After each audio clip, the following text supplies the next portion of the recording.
I'd like to call to order the 5 o'clock Board of Education meeting on June 10th, 2025. If you could stand for a moment of silence and pledge with Dr. Calnan. I would like to offer my heartfelt congratulations to the Enfield High School seniors, what will be one of the greatest accomplishments of your lives, namely the completion of your high school education. This education will provide the foundation upon which you will build your future careers, whatever they may happen to be. I think I speak for all the board members in wishing you the greatest success in all of your future endeavors. I pledge allegiance To the flag of the United States of America and to the republic for which it stands, one nation, under God, indivisible, with liberty and justice for all. Okay. All right. In the unlikely event of a fire, you can exit out the back doors of the chambers and go out to the parking lot, or you can exit out the side doors, first door on the left, down the stairs, and out to the parking lot. Miss Leslie Lawler, can we have roll call, please? Dr. Calnan, Here. Mrs. Cushman, Here. Mr. Gauss, Here. Mr. Kober, Here. Mrs. LeBlanc, Here. Mrs. Pickett, Here? Mr. Ryder, Here. Mrs. Acree, Here. Chairwoman Riley. Here. Okay, so before we get moving, I would like to see if we can get a motion to take off of the table item 10, B as in boy and C as in cat, and then also to move items 11, A as in apple, and 10, B as in boy, to items 6, D as in dog, and E as in egg. So moved. Second. Motion by Ms. LeBlanc, second by Mr. Gauss. Can I have roll call, please? Dr. Calnan, Yes. Mrs. Cushman. Ye- Sorry. Mrs. Cushman, Yes. Mr. Gauss, Yes. Mr. Kober, Yes. Mrs. LeBlanc, Yes. Mrs. Pickett, Yep. Mr. Ryder, Yes. Mrs. Acree, Yes. Chairwoman Riley. Yes. Okay, board guests. My fellow friends in yellow, Buzz Robotics, come on up. Yeah, I want to welcome high school teacher Carolyn Marr, and obviously, if you see a bright yellow shirt out there, you know that Buzz Robotics is in the house. So we're going to turn it over to them. They're going to give you a little update about their year, and I know they had an outstanding year as we've provided you updates throughout. So I'll turn it over to you. You should have a couple of. You don't have to all go into the one mic. You have a couple of other handsets there that you could turn on if make it easier for you. Oh, I see. Okay. Oh, okay. Does this work? Hello? Oh. Hi, you're Hi, everyone. My name is Katya Diaz, and I'm a senior.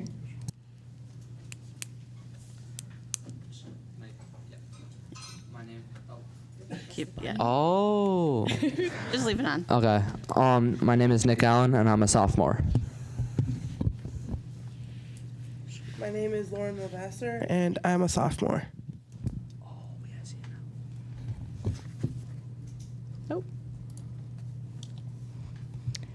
Thank you for giving us the time to present our team's success during this meeting. This school year, we recruited 7 new team members, including 3 freshmen, 1 sophomore, and 3 juniors.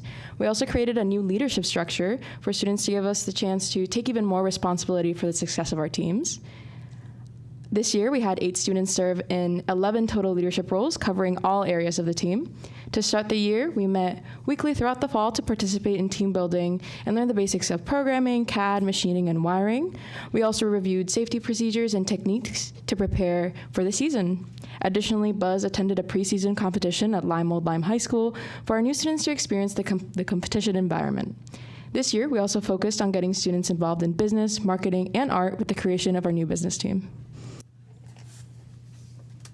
January, we found out the details of our game, Freescape, where robots weighing up to 115 pounds scored PVC pipes called coral onto the reef, a large metal structure with poles for scoring.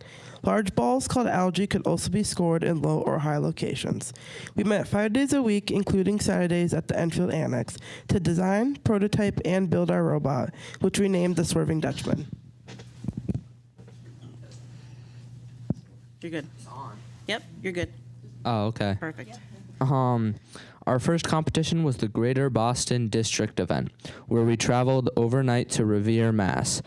Due to time constraints, our robot was not completely finished being programmed and tested when we arrived at the event, but we were able to consistently make rapid improvements during the event to see our robot reach its full capability. We were chosen as the second pick by the First Seed Alliance captain, the Neutrons from Revere, Mass, mentored by Fermi alum Christine Attia, and their alliance partners Morpheus from Concord, Mass, to play defense on the opposing alliances. Our alliance suffered a setback when we lost to the second seed alliance during the playoffs, but we were able to make our way through the lower bracket to a best two out of three final against that same alliance. Our alliance managed to win the first two matches to win the event. This was our second win in 2 years after an 8-year drought. Buzz was also honored with the Team Spirit Award. Our second competition was the Hartford District event. We continued to make improvements to our mechanisms and programming to make our robot more effective. We were selected as the second pick by the Third Seed Alliance captains, the Robo Dominators from New Haven, to join their alliance along with Eidos Dios, a 4-H team from Manchester, Connecticut. At this event, Buzz took an offensive role in the playoffs. Our alliance won our first 2 playoff matches, but fell to the number 1 seed in our third match. We were still able to advance to the semifinals. After jumping out to a big lead in our semifinal match, multiple mechanical failures rendered both our robot and Eidos Dios unable to score, while the Robo Dominators also faced reduced scoring abilities. Despite this run of bad luck, our alliance was able to hold our lead, winning the match by just a single point to clinch a spot in the finals. Although we were unable to topple the First Seed Alliance, we were proud to take home the Servo Medal, our first time earning 2 medals in a season since 2011. We were also presented with the Quality Award for Machine Robustness. Due to our success in our district events, we qualified for the New England District Championship event for the 4th year in a row. Qualifying for this event was our goal this season, and we were very excited to compete. We got the chance to play with teams from all over New England and work with friends we have made at other competitions. Although we did not make the playoffs, the event was a lot of fun. For our commitment to the first community, as well as our positive energy on and off the field, we were honored with the Spirit Award for the 3rd time at the district championship. Our placement as a top 10 team in Connecticut earned us a spot at the CIAC Connecticut State Championships. Due to some issues with our scoring mechanism, Buzz once again returned to the defensive strategy that helped us win in Greater Boston. We ended up as the second member of the First Seed Alliance, along with the Wired Boars from Choate, Rosemary Hall, and our neighbors, Aces High from Suffield and Windsor Locks. Our alliance stormed through the playoffs to reach finals undefeated, but we faced our toughest test against the number 2 seed alliance. After winning a close first match, our opponents from Southington High School, Bacon Academy, and Hartford Public Schools were able to take a win in the second match by just a single point. In the rubber match, our alliance was able to pull out a win, making us the Connecticut State champions for the first time in team history. Although we had a very busy season, we still managed to have time for community outreach and volunteering. We demoed our 2024 robot, Optimus Rhyme, at the EHS Pep Rally and the Allied Fall Festival and the EHS Program of Studies Night. Our robot was also featured in the Enfield 4th of July Parade. Members of our team volunteered at the first Massachusetts LEGO League State Championship and the Western New England University District event. And I even got the chance to mentor at the first LEGO League program at JFK in the fall. We are already planning events for next year, including the return of Family STEAM Night at Enfield High School on November 5th. Buzz is bringing this event back for the first time since the pandemic, and we are excited to work with EHS teachers and students to promote an amazing event for younger students to learn about STEAM with engaging hands-on activities. After a successful year of fundraising to attend the World Championships last year, Buzz once again worked hard to keep our team running financially. We are working to fundraise enough money to not only pay for our current year, but also to save money to be able to attend the World Championships again in the next few years. Our team accomplished this by holding multiple events, including Red Robin, a pasta supper, a calendar raffle, a paint night, and bottle and can collection. The largest portion of our budget comes from our generous sponsors. These local and national companies and community members supported us with grants, monetary donations, and in-kind donations. We also received a great deal of support from the Enfield community through Donors Choose. These sponsors give us the opportunity to build and program our robot, run outreach events, travel to competitions, and much more. We are incredibly proud to have made our 30th anniversary season one of our most successful to date. We'd like to thank the Enfield Board of Education, Enfield Public Schools, and the Enfield community for your continued support of Buzz Robotics. Without your support, our team would not be able to exist or inspire students to become leaders in STEM. Thank you. Thank you. Awesome.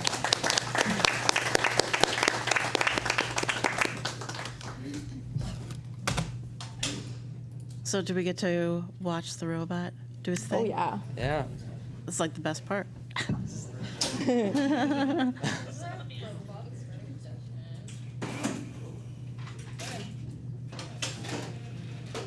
takes in coral like that, PVC pipes, and you can go 3 levels, 3, scoring on different levels of the reef. So if one of you want to go catch it, so I don't like smack anybody in the face. It out, and we can score, but we can also flip our manipulator so that we can take yeah.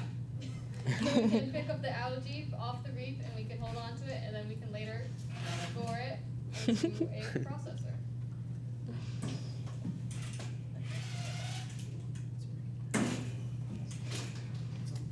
Awesome.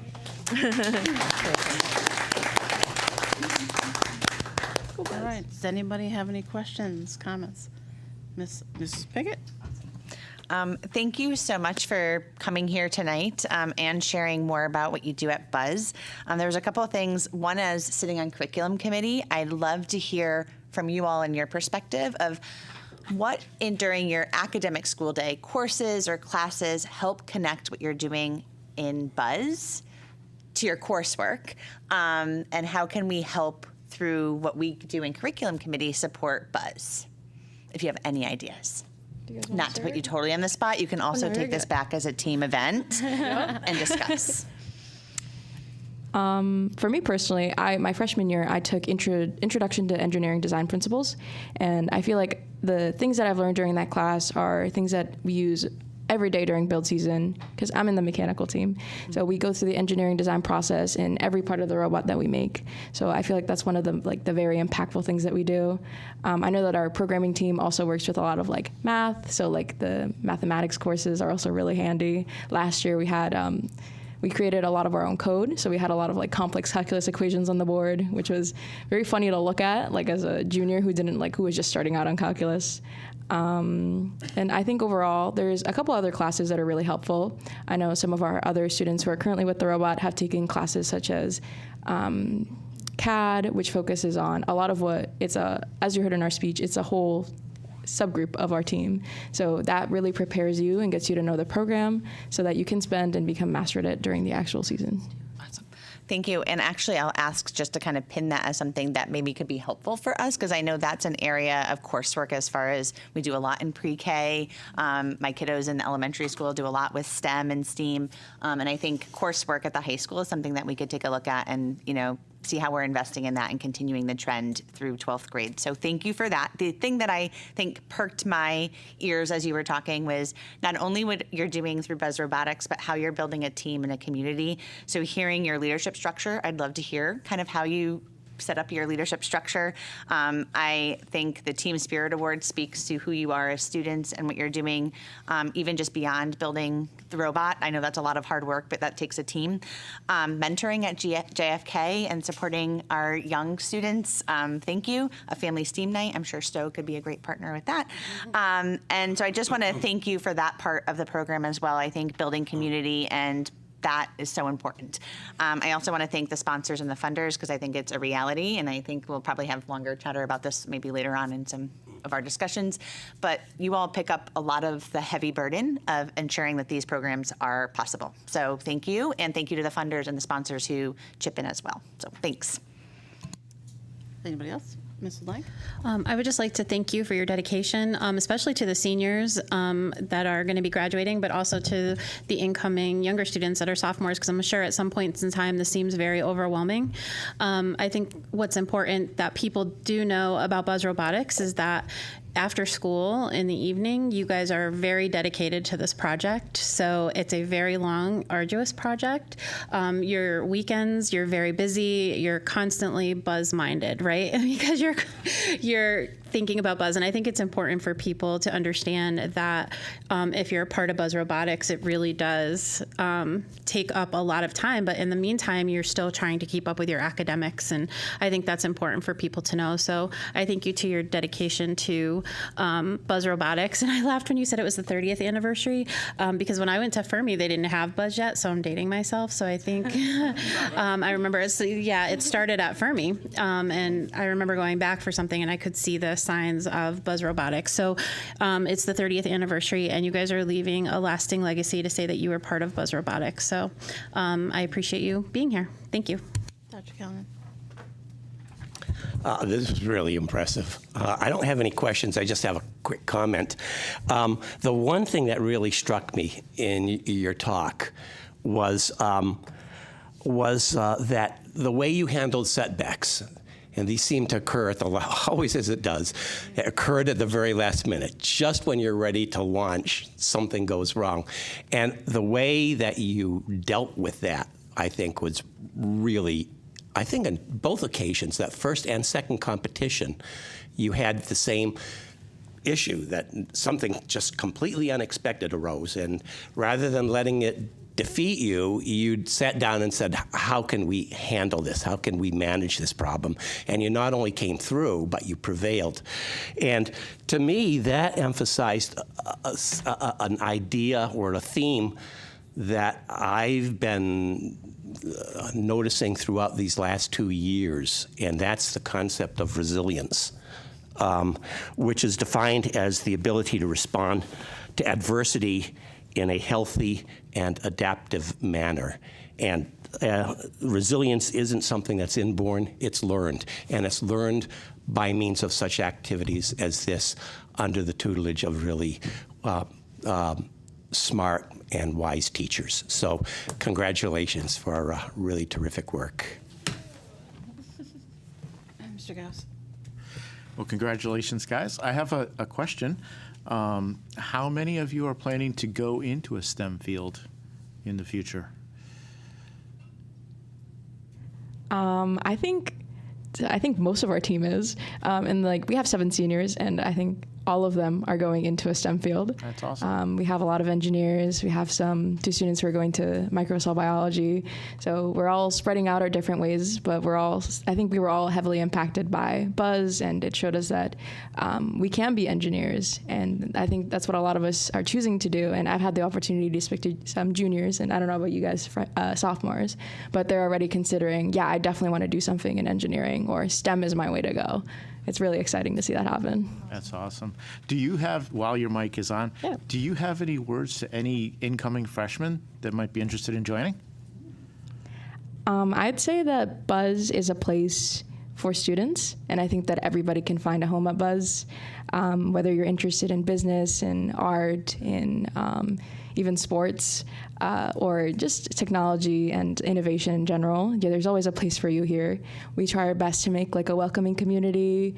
I know our students are always here for each other. So if you're looking for some place to help you build yourself up, if you're looking for different career paths to explore all in one place, I think Buzz is the perfect way and the perfect team to join, because you really have the freedom to do whatever you want, and you always know that your mentors are here to support you.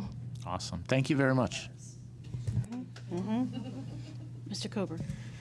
All right, thank you guys for coming in. It's always cool when we see the demonstration you guys are doing, and it's interesting to hear about how you guys blend, STEM, the technology side, and then talking about the competition and the competitive side. So that's awesome.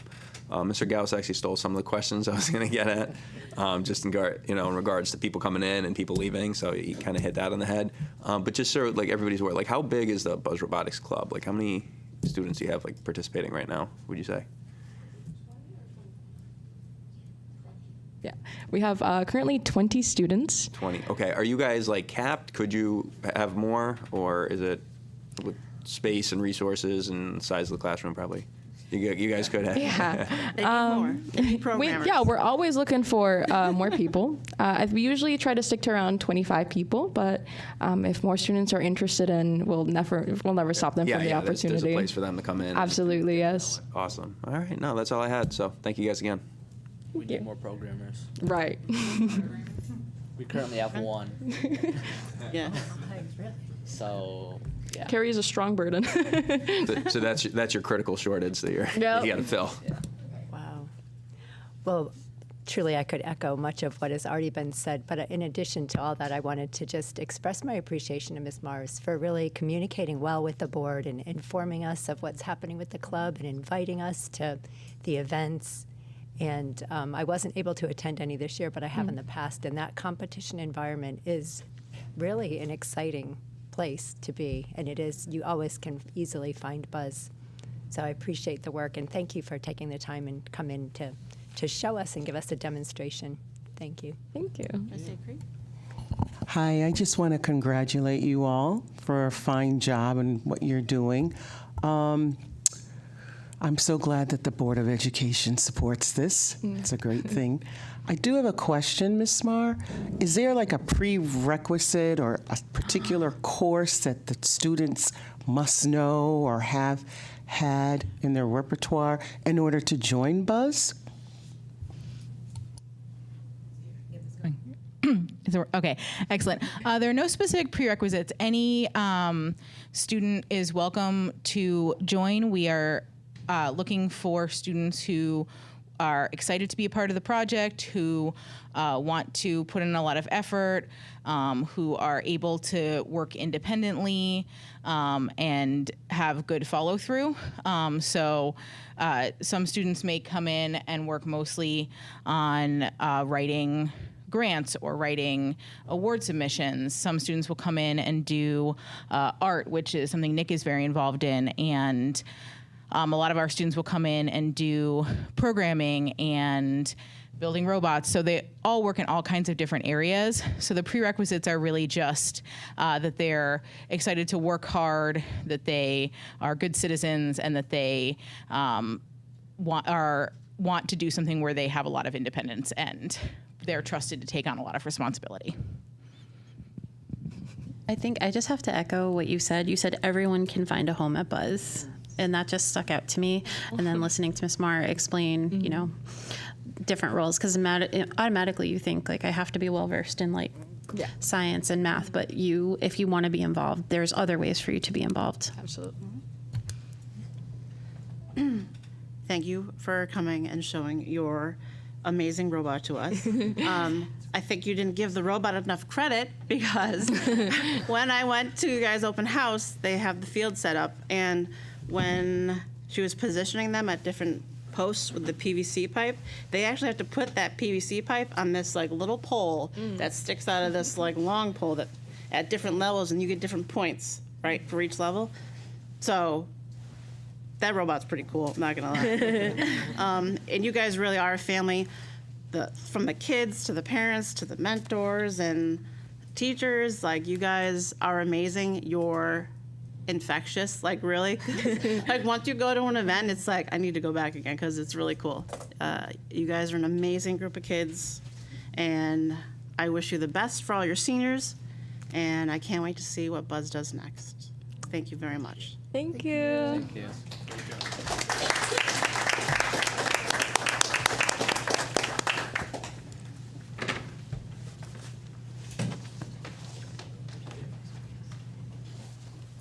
All right.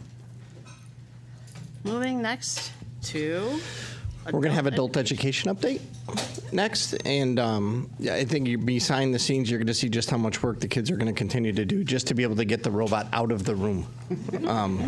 So we're going to welcome Karen Sargalski, the Adult Education Program Coordinator, along with the program facilitator, Alyssa Blanchard, and head program counselor, Karen Garvey.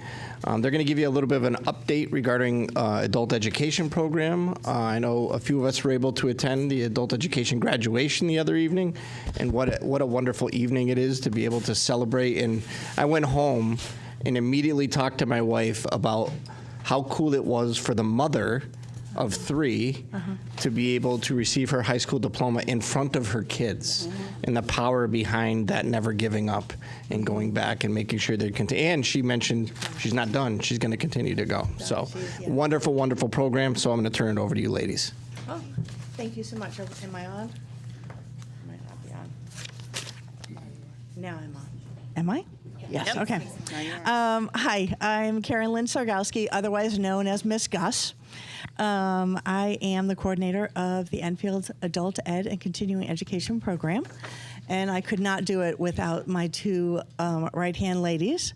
Karen Garvey, who's sitting next to me, is our head counselor at our program, and then Alyssa Blanchard is our program facilitator. We are new to some of these roles, so we just want to just introduce ourselves and kind of explain adult ed and continuing education to you. We currently service 6 towns, including Enfield. So we service East Granby, Summers, Suffield, and Windsor Locks. Oh, there you go. You've got. Thank you. And what that means is that any student or community member can come into our program and utilize either driver's ed or our continuing education programs or some of our programs that we're going to talk to you about tonight. So I'm going to turn this over to Karen Garvey. Hi. Thank you for allowing us to come in and talk to you tonight. We really appreciate it. We've been in Enfield for many years, but not everybody knows exactly what goes on at Adult Ed. So we thought it would be a nice opportunity to come in here and explain a little bit about what we do, because most people think maybe Adult Ed means getting your GED, but Adult Ed comprises a lot of other things too. So one of the things that we do, and I think for the people who attended graduation, we actually have 3 programs to earn your high school diploma. So not 1, but 3. So most people are used to the GED program, but we also have CDP, which is Credit Diploma Program. We have NEDP, which is National Educational Diploma Program. And all these programs are totally different in the way that they work with students, which is good because then students can choose programs that maybe fit their needs or fit their personalities or their learning style. So it's great that not all communities offer 3 programs, but we do. So I think it's an excellent opportunity for students to get what they really need. So we also have ABE, which is under GED. So that is also an alternative program to learning for some students that maybe have trouble with the other 3 programs. We also provide English as a second language. So that's for our community. That's a community-based program for anybody that comes in that needs to learn our language, our English language. And citizenship, we provide citizenship. And college and career transition programs and classes. And so there is no fees with most of our programs that are listed here. If you're doing GED, there's a slight fee that I'll talk about in a few minutes. But other than that, there really is no, we're funded by grants, we're funded by the state, so the students do not have to come up with the money. Basically, we're trying to get them to graduate. These are students that went through a lot just getting to this point, and we're trying to help them graduate and be able to move on to another phase of their life. We also provide a lot of enrichment classes, which I think a lot of people are pretty familiar with, which is in this. That I think everybody loves to get. We have fun classes, and those are programs that will provide, that you do have to pay a small fee for some of those classes, depending on what you go into. And cooking classes, we have actually the high school chef there does cooking classes, which are very popular. And Mr. Malley, if anybody knows Mr. Malley, but he does all kinds of tours throughout the town of Enfield in different sections about Enfield history. Okay, so next one. Okay, the credit diploma program, which is the diploma program that I'm in charge of, that is where students come in and have to actually earn credits like you're in high school. So they have to earn 25 credits just like they were in high school. So they come to us with however many credits they have. We fit it into the formula. The state provides us how many English classes they need, math, science, social studies, etc. And then we tell them what they need to take, and we provide classes for them Monday through Thursday. We have afternoon classes and later classes that start between 5 and 6. The classes, it's almost set up sort of like a college kind of situation where, like, if you wanted to take an English class on a Monday, you would come in for 3 hours on Monday for 10 weeks and complete that course. If you took 2 classes that day, you might take a 3 o'clock class and a 6 o'clock class. So a lot of our students who really try to take a lot of classes at once are taking 6 hours of classes a day. But in 10 weeks, they earn a half a credit for classes, and then they can sign up again because we have trimesters. So we go through 30 weeks. We start in August, and we end in May. So, yes. I'm going to jump in Yep. for just a second. So at the bottom of the screen that you'll be seeing is how many students we served this year in each program. So that's what's in green. Yes. And different years are different. I mean, we had a big program a few years ago. Then when COVID hit, like everything else, we dropped a little bit in enrollment, and our enrollment is now going up again, which is great. Finally, we're getting kind of back on track with that. So the next one is a National External Diploma Program, and in that one, that's a computer-based program. So you have some students that maybe can't be in a classroom for 3 to 6 hours a day, but they want to do it at their own rate, so that's a computer-based program.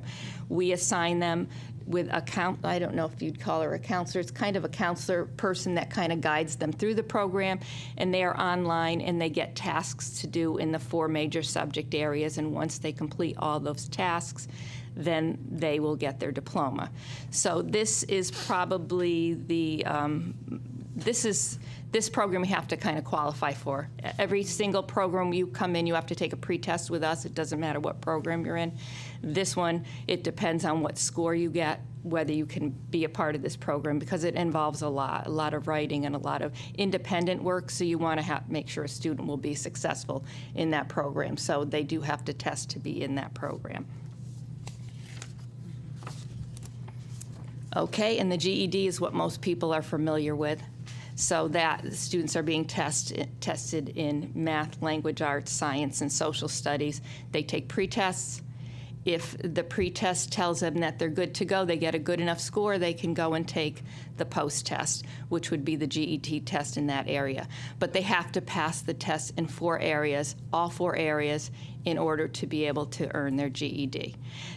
I can tell you that this test has changed in the many years that I've been in education. I've been in over 30 years, and this test has become much more difficult than it was years ago. So some of our students come in and they sometimes start in CDP with the credit diploma program, and they booster up their skills a little bit, which we encourage them to do before they attempt to take this, because some of our students come in with 3 or 6 or maybe 10 credits, and to take this GED test, they might not be that well prepared. So we try to give them a few different programs that they have options to be in. So, and then you can see that we had 72 students in GED this year. Our students also have the opportunity anytime to switch between any of our 3 programs. So you can start a program and say, you know, I thought that was good for me, because we do have some that start in GED and then say, you know what, need to switch. Or they'll start in CDP and they'll say, you know what, I think I feel like maybe I can do that GED test now. So we allow them to switch programs, and our goal is the same goal as they have. We want them to graduate.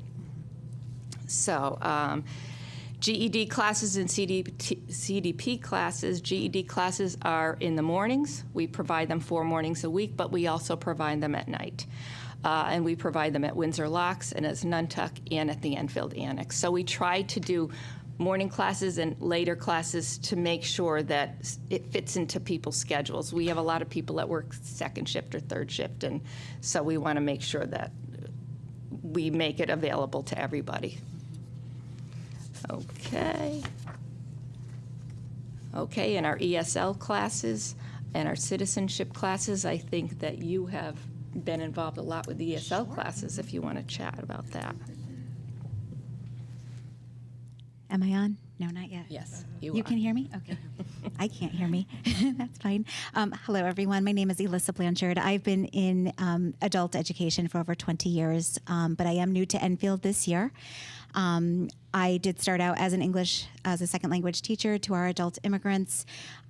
Very excited this year. I applied to a grant for our English as a second language staff for our Burlington English curriculum. We're getting this free through the state of Connecticut. This curriculum aligns to all modals of English language learning, speaking, listening, writing, and reading. All of our students were very successful this year. It also aligns with our CASAS testing program. This is the test that Karen alluded to. Every student must take a pre and a post test. Our ESL students are required to take both, where the high school completion students have a bit of a choice, and I'll talk more about that later. We also prepare students for the citizenship exam, the citizenship interview that involves speaking, reading, writing, and listening as well. That is a full curriculum, and I believe, oh gosh, how many students did we have? I didn't write that stat down, and I apologize. We had 20 citizenship students attend our courses this year, and to my knowledge, at least 3 of them obtained citizenship, so they were naturalized. Okay. Yep. Very nice.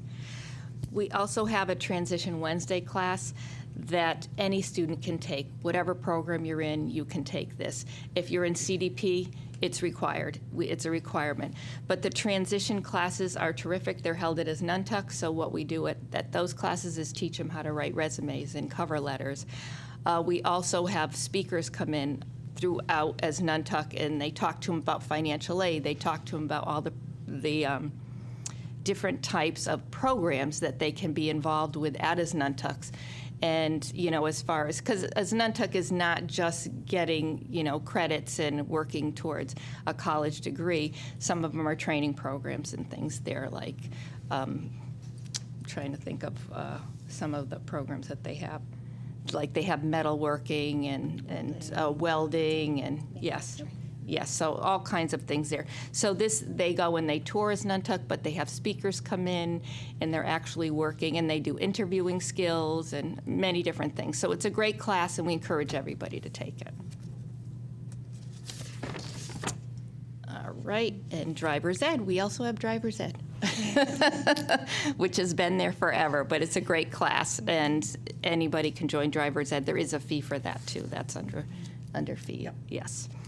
And enrichment classes, I think we touched on that a little bit before as far as what kinds of courses we have, and they're in the brochure. And if you like ukulele, go for it. We have ukulele too. All right, I'm going to let Alyssa do that. Okay. Since most of us were new, not just in administration, but also in staff, we are very, very happy to report that we served 1,009 clients this year through both our high school completion, our ESL and citizenship, and our enrichment classes. That is up 79 clients from last year. So we were very excited about that. And I'm going to jump in here for just a moment to let you know that 1,009 clients, some of those clients came back on top. We've only counted them one time. So we have serviced a lot more throughout all of our programs. Yes, I can add that in our enrichment database, there were well over 1,200 enrollees in a variety of classes. Like Karen Lynn said, it's people, they registered for multiple classes, but I only counted them once, to be fair. Trying not to spin the stats. And a huge thank you to our Board of Ed members that attended our graduation last Thursday night. We did have 20 high school completion students graduate. Very excited. I am not sure how many graduated last year, but I do know that this number was up. It was up from last year. So I'm very excited about that.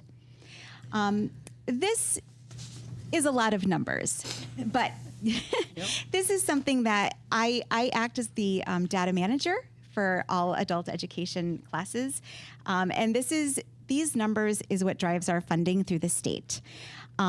The state specifically looks at what is called MSGs. These are measurable skills gains, and our students can acquire these in a variety of ways. A CDC student who passes at least one subset of the GED exam gets a MSG. Any student that graduates in that fiscal year through our program gets an MSG. If they score a higher educational fluency level on the CASAS post test, that's the hardest way to get an MSG, but we can also get them this way. Just remind you again, our administration is new. Last year, our MSGs were at 11%. This year, they are at, what is that number? 38.9%. Pretty close. Thank you. We like the state metric is 39.6. I need one more student to earn an MSG this year. I have until the end of June. So I am currently chasing the one student that I know needs 1 point to get me an MSG. I am chasing her, and I'm hoping that we can meet that number. But we more than tripled what they did last year. Yeah. Thank you. I'm going to jump in one more time. Of course. So as Alyssa was saying, our grant funding is based on data. It's based on these numbers.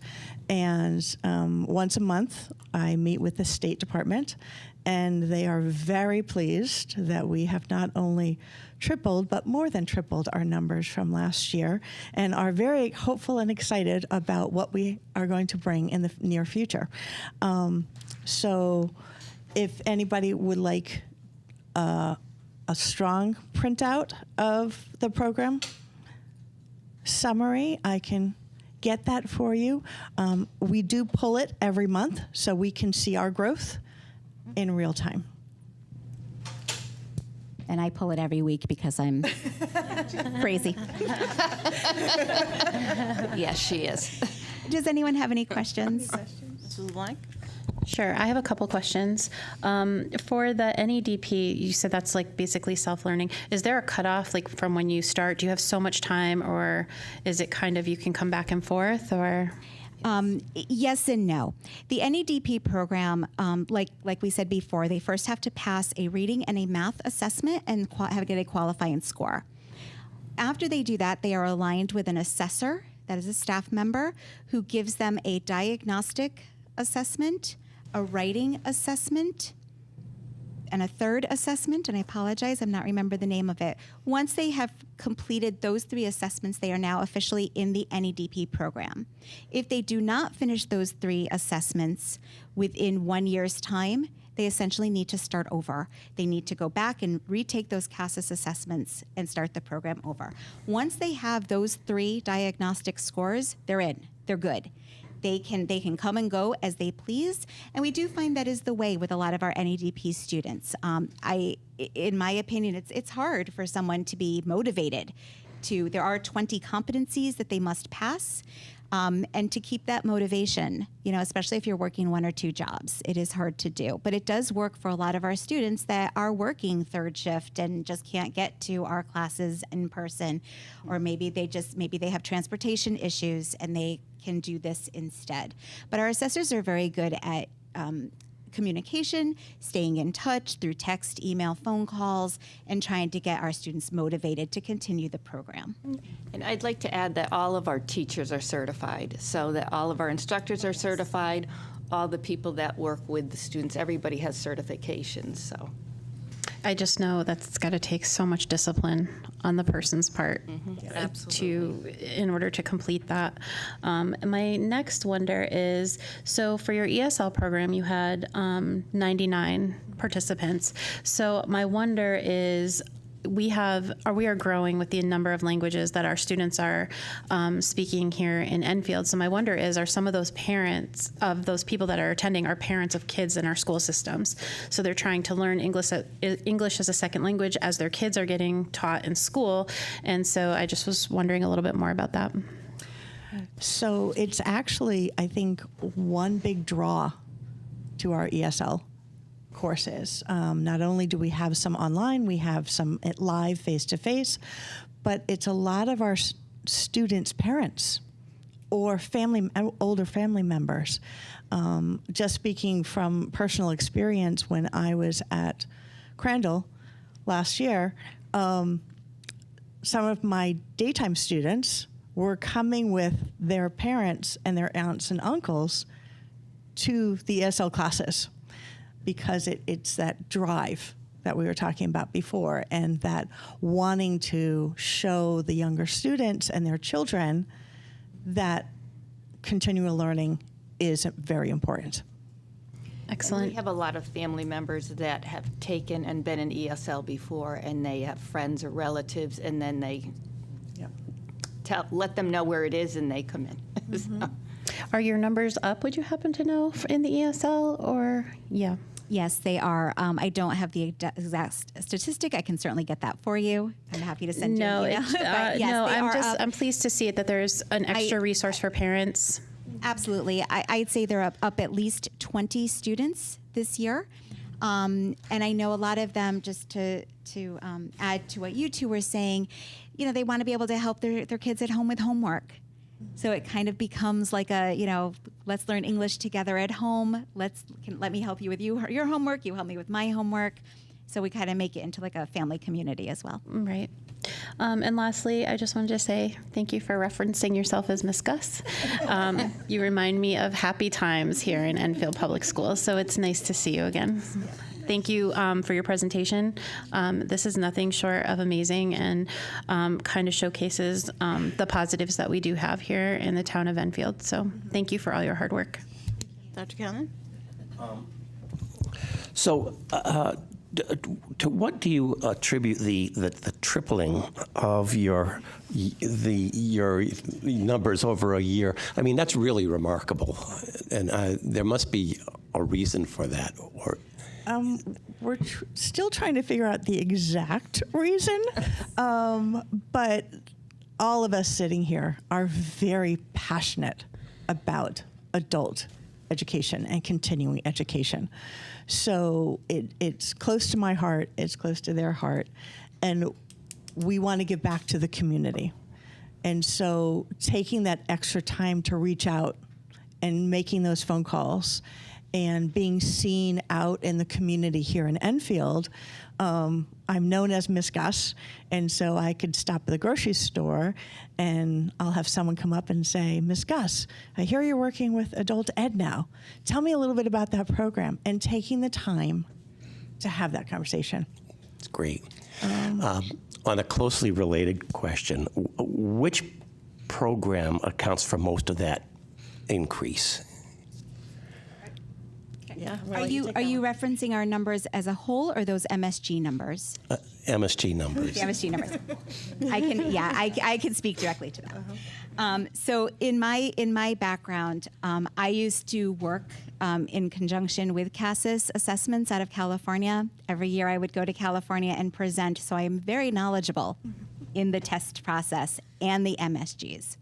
So I came to Enfield and looked at that 11 and nearly had a heart attack and said, no, this is not happening on my watch. So I have a couple proctors that work under me. We worked very closely as a team. I said, look, I'm going to give you a list of names.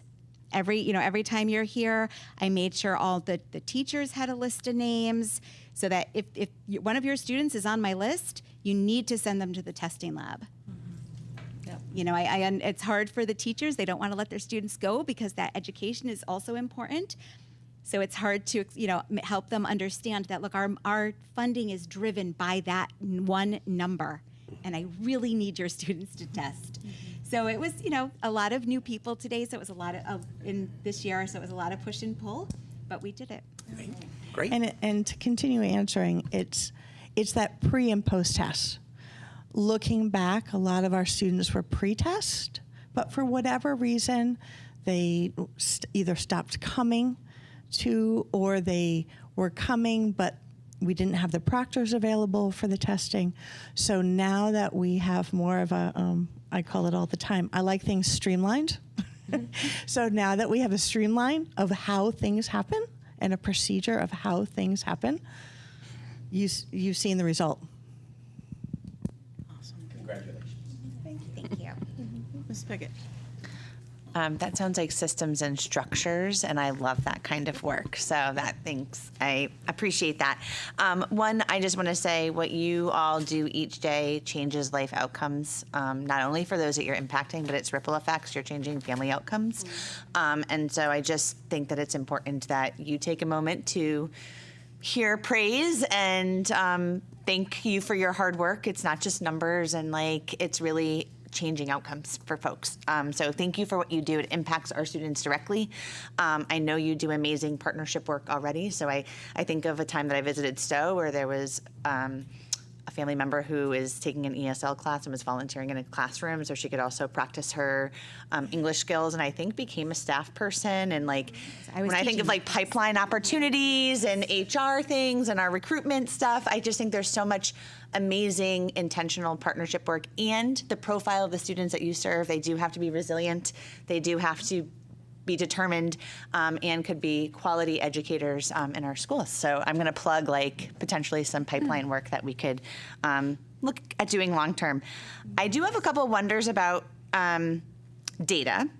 I do wonder, and you don't have to answer these right now, but just something for us to maybe think about down the road with curriculum as well, is how do the programs that you all serve, the students that you serve in your programs, who do they represent, and how many of them happen to be disenrolled Enfield High students who didn't make it to graduation?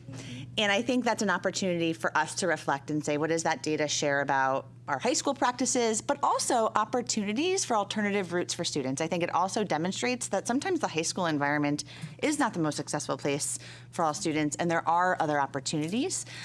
So I think that there's maybe another way that we can think about partnership and even how we talk about programming and supports for students to ensure that we're looking at positive outcomes for kids, but thinking about how do we work together to ensure that happens. Another wonder that I have is you talked about your new ESL curriculum that you got state funding for. Awesome that we have some funding and partners and additional resources because it's slim on our end. But thinking about how can we partner and support you all with curriculum and resources? I'm sure it's different skills, it's different levels, but I'm wondering if there are things that we can think about how we build capacity, how we look at kind of resources and support across the town, across our support services, across our schools in this area. And again, I think partnership matters, so thank you for what you do.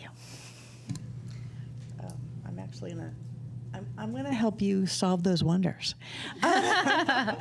So we can get you the numbers of high school students that are 17 or 18 that have withdrawn from our high school here and have come over to our program. And in one of the many capacities that they can come over. I also I was moved over this year to Enfield High School, so it actually really helps the bridge, because if there's any student or any family that is thinking about withdrawing from the high school, the admin and Dave White, my daytime boss, sends them my way. So we sit and talk about all the different options and really what the options mean in their future. But we can get you those numbers, those hard numbers if you'd like. And then how you, as a board, can help us partner in the future is just to continue doing what you're doing. Support us as we grow. We have a 5-year plan, so hopefully as our plan becomes reality, we will be doing this not only at your Board of Ed meeting here in Enfield, but also in our 5 towns that we service. And you're more than welcome to come and visit the programs, any of the programs at any time. I also want you to also know that we go in and do presentations for the counseling team at all the high schools that participate with us. So we talk about all our programs so that they know. We give them registration information. So, and I do try to encourage them, if you know a student is not going to finish this year, because a lot of times they want to hold on to that student to see if that student's going to be a number, but at a certain point, you know that student is not going to stay. So please consider, sending them over, because so that they'll not feel completely knocked down, maybe give them some hope to come to our program, and let's see if we can get them through. Because a lot of these students, I'll let you know that a lot of them have mental health issues that come with us, or they have a lot of major stressors in their life, in their families, in their homes. Could be trauma or whatever. So for whatever reason, they stop going. And so I think our environment for that type of student is a smaller environment.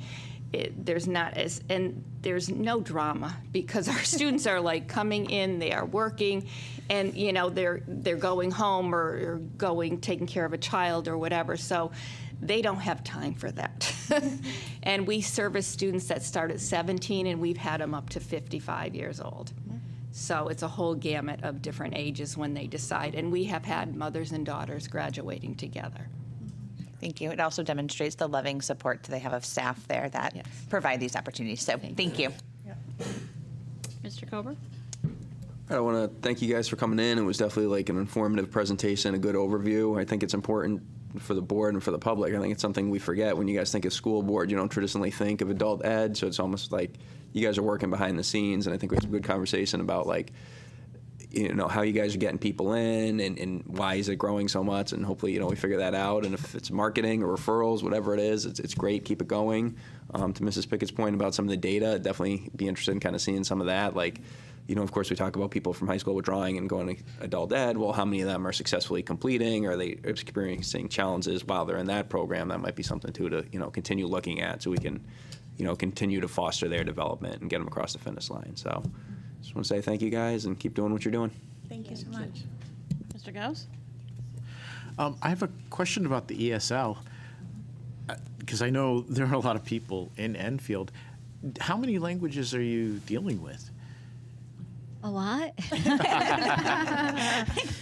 I'm really not certain. I would say we do have a heavy Hispanic, Spanish-speaking population right now.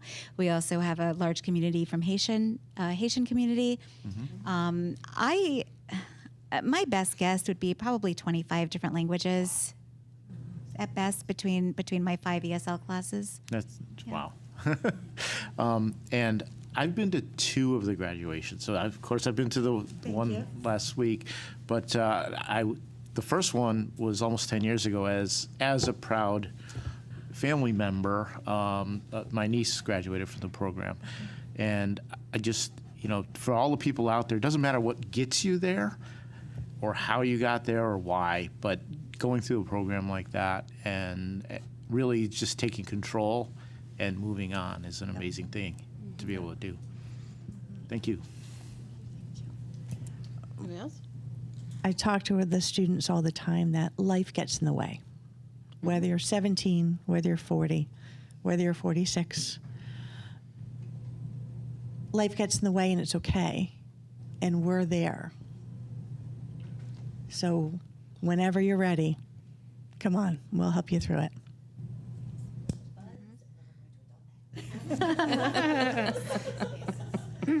So I have this good trifecta right there.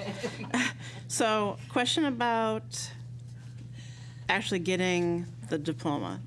For the 3 programs, at the end of that, do they all have to pass those 4 GED tests, or it's just this one you have to get your 25 credits and you're done? So it's yeah, different. that's the only one that you have to do. As far as CDP, credit diploma, you have to earn 25 credits. Okay. And a big part of that is seat time. So when they have 10 classes, they need to be there. Because there's only 10 classes, 3 hours each for each term. So that they have to earn credits. The NEDP, you have to pass all the tasks that they have, all the assignments that they have. And then the diplomas are 3 different diplomas. One is a diploma from the town of Enfield, another diploma is a national external, but we give them that diploma also. And then the GED diploma comes from the state of Connecticut. So they're all legitimate, beautiful diplomas, but they're slightly different because of the programs that they go through. We offer the 3 ways, the CDP, NEDP, and GED, because it helps different students. If you test really well and you're confident in it, GED might be the way to go. If you like having a classroom teacher, maybe CDP is a place to go. You're working in a small class with a certified teacher on the subjects. NEDP is that program that is very self-motivated. And if you are a self-motivated person, then NEDP might be the way you can go. And as Alyssa was saying earlier, you might start as NEDP and think, oh, I'm very motivated. I scored so I could do the NEDP. I scored very high. However, I'm not as motivated as I thought I was. And so maybe I want to switch over to CDP. And so we make the switch. Or maybe I want to switch over to GED. So we make the switch. So then wherever they are in the trajectory of that program, you can convert that to... We can convert it and move it over. Awesome. And then, I guess, what's the determinator of what you offer for the enrichment classes? So how do we How do you determine like what you're going to offer for enrichment classes? So that is Mr. Malley's wheelhouse, who's not with us tonight. However, what I can tell you is it's what the community lets us know. Okay. So this year with some of our enrichment classes, at a yoga class, someone was talking about horticulture. Ms. Garvey, being as resourceful as she is, knows that the garden club meets at the annex. So we trot ourselves over to the garden club and say, what would you think about teaching a class? This is what we're looking for. This is the time commitment. Would you mind teaching a class? And actually next year, we have a gardening class. And we said we need some plants for graduation. And you have them. So we want to give back to the community as much as possible, but hearing from the community and their needs and their wants helps us grow. Can you do boating and personal watercraft class for enrichment? Because I'm ready to take that. If I could find someone certified, I don't have a boat yet, but if I could find a certified boater instructor, I have no problem giving them a call and saying, what do you think about teaching a class? I actually spoke with a nurse this year about doing a CPR class. Oh, yeah, that would be a good one. So we're trying to figure out how that looks time-wise, because with CPR, as everyone knows, there's certain time requirements and a post-test to get certified. You'd probably get So- Boy Scouts in Yeah. to go to their Oh, CPR probably. class. And I had to go to Stafford for a boating class for 2 days in a row. Yeah. So that's how we grow, is to give back to the community, but listen to the community on what they need and what they would like. Well, thank you for the presentation. That was very informative, and congratulations on the MSGs. And I can't wait to see you guys back here next time. Thank you. Thank you again, and thank you for those that were able to come. Those that weren't able to come to graduation last week, please come next year. And if you amazing. guys have any other questions or any thoughts, please send me an email. And I'm going to leave some of these, Mr. Malley asked me to. Yeah, definitely. So that you can kind of see what's in the brochure and what kinds of things that we have, so. And the I'll new leave that. brochure will be coming out end of July, beginning of August, I believe. Yes. Thank you. Thank you very much. Thank you. Okay. Item C. All right, we've got one more. We have multiple more. It's interesting because we started off with the kids, we went to the adults, and now we're going to get the complete spectrum filled here. We're going to start off with the youngest. Alex is about to walk in and take care of it for you. Sorry, Alex. All right, so Jacqueline Valley's here to provide you with an update regarding the Head Start Program Improvement Plan. And I believe we've already moved an agenda item up because this will be an item that does need action taken at the end. Yes, and so you have, okay, first of all, you approved or endorsed our, thank you. You endorsed our self-assessment plan, and so we went through our annual self-assessment process, which is required by the federal government for Head Start. And then as part of that plan, we meet, there were 21 participants this year. We broke into groups, we look at data, we have discussions, we talk about areas of strengths, areas where we can grow, and then people share out at the end their ultimate, like their final 3 recommendations, and then we turn it into a program improvement plan. I just gave you a summary. The entire thing's in your packet, but we would be here for 3 days if we went through it line by line. I will say that the program improvement plan is similar to a school improvement plan. This one's a little more targeted because it is just specific to one program. So I have the 3 big goals for you that we came up with this year. Goal 1 is to improve student attendance through a family-centered, collaborative, and data-informed approach aligned with district-wide K-12 attendance efforts. This tends to occur on our plans. However, there are some changes coming to K-12 attendance, and we want to sort of jump on board with that so that we can be better prepared to help families be familiar with the process. We're also using Parent Square. We're part of that attendance text process, and it's working out, but we're learning areas where we might need to tweak and communicate better with families. And it was also very clear from families that were in attendance that they like the family-centered approach to attendance because preschool is not required for attendance in the state of Connecticut, but we do measure it per Head Start for 85%, so we do notice who's chronically absent.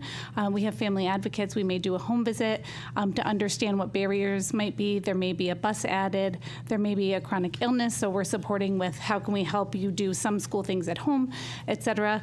But the expected outcomes of this are increased attendance rates, increased family ownership of attendance success. So we're hoping that we start them young. So if a family learns the impact of attendance in preschool, we hope it continues with those healthy habits and they can sort of feel like, oh, I'm part of that. Like I'm involved in school in a positive way.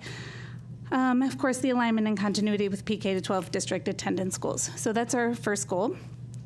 The second goal is to strengthen partnerships to improve family engagement and access to oral health services through education, outreach, and active involvement of father figures. That might sound very specific. Head Start does require that we have father figure initiatives, and we currently don't have a formal process in place. We engage all of our family members, but we focused on that this year. So our third goal is specifically around creating that father figure engagement. I'm going to call it a procedure process.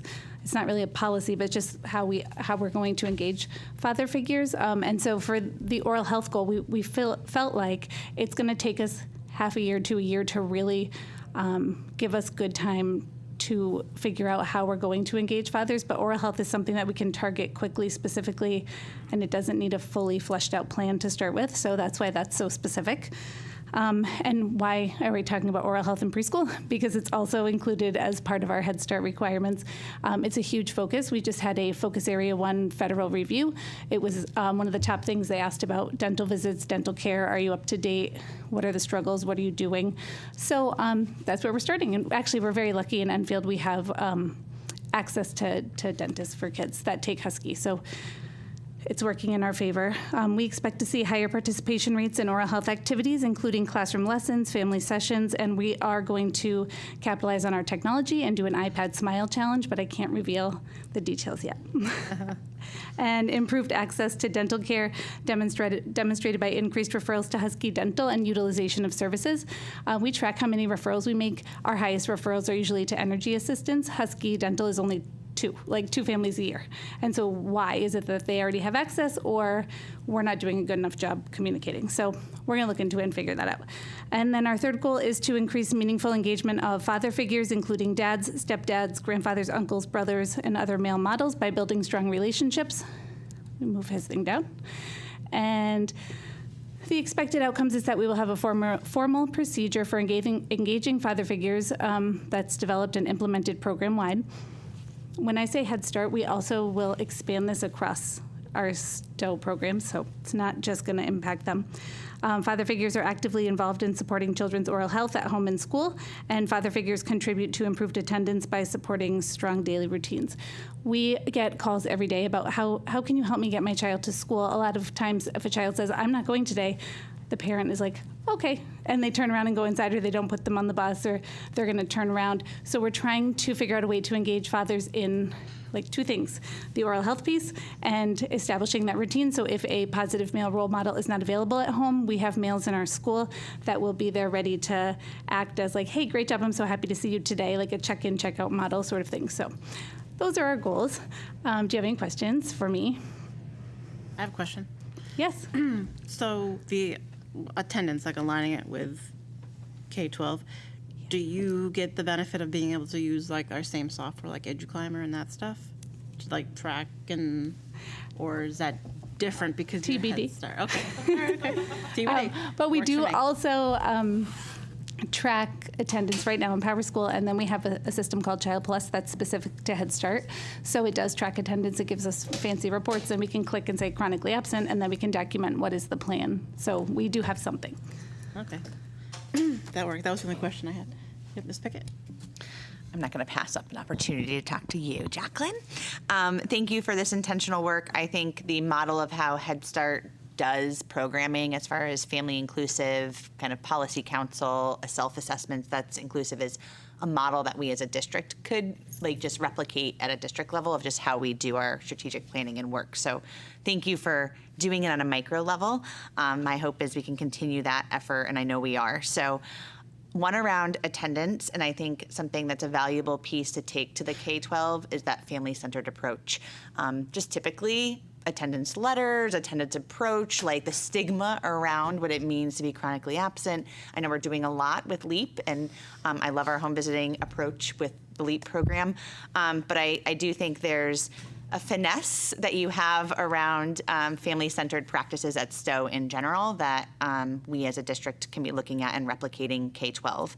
My other just wonder for you around the dental goal, when you talked about how many referrals, I will shamefully disclose as a parent, understanding that oral health starts early. So I never even thought about scheduling my child's dentist appointment until there were many teeth and maybe they were wiggly, or my pediatrician finally was like, hey, have they been to the dentist yet? And I will say different insurances are restrictive around adolescent oral health. So those could be some systemic barriers, but also just understanding family education around when does oral health start and what does that mean.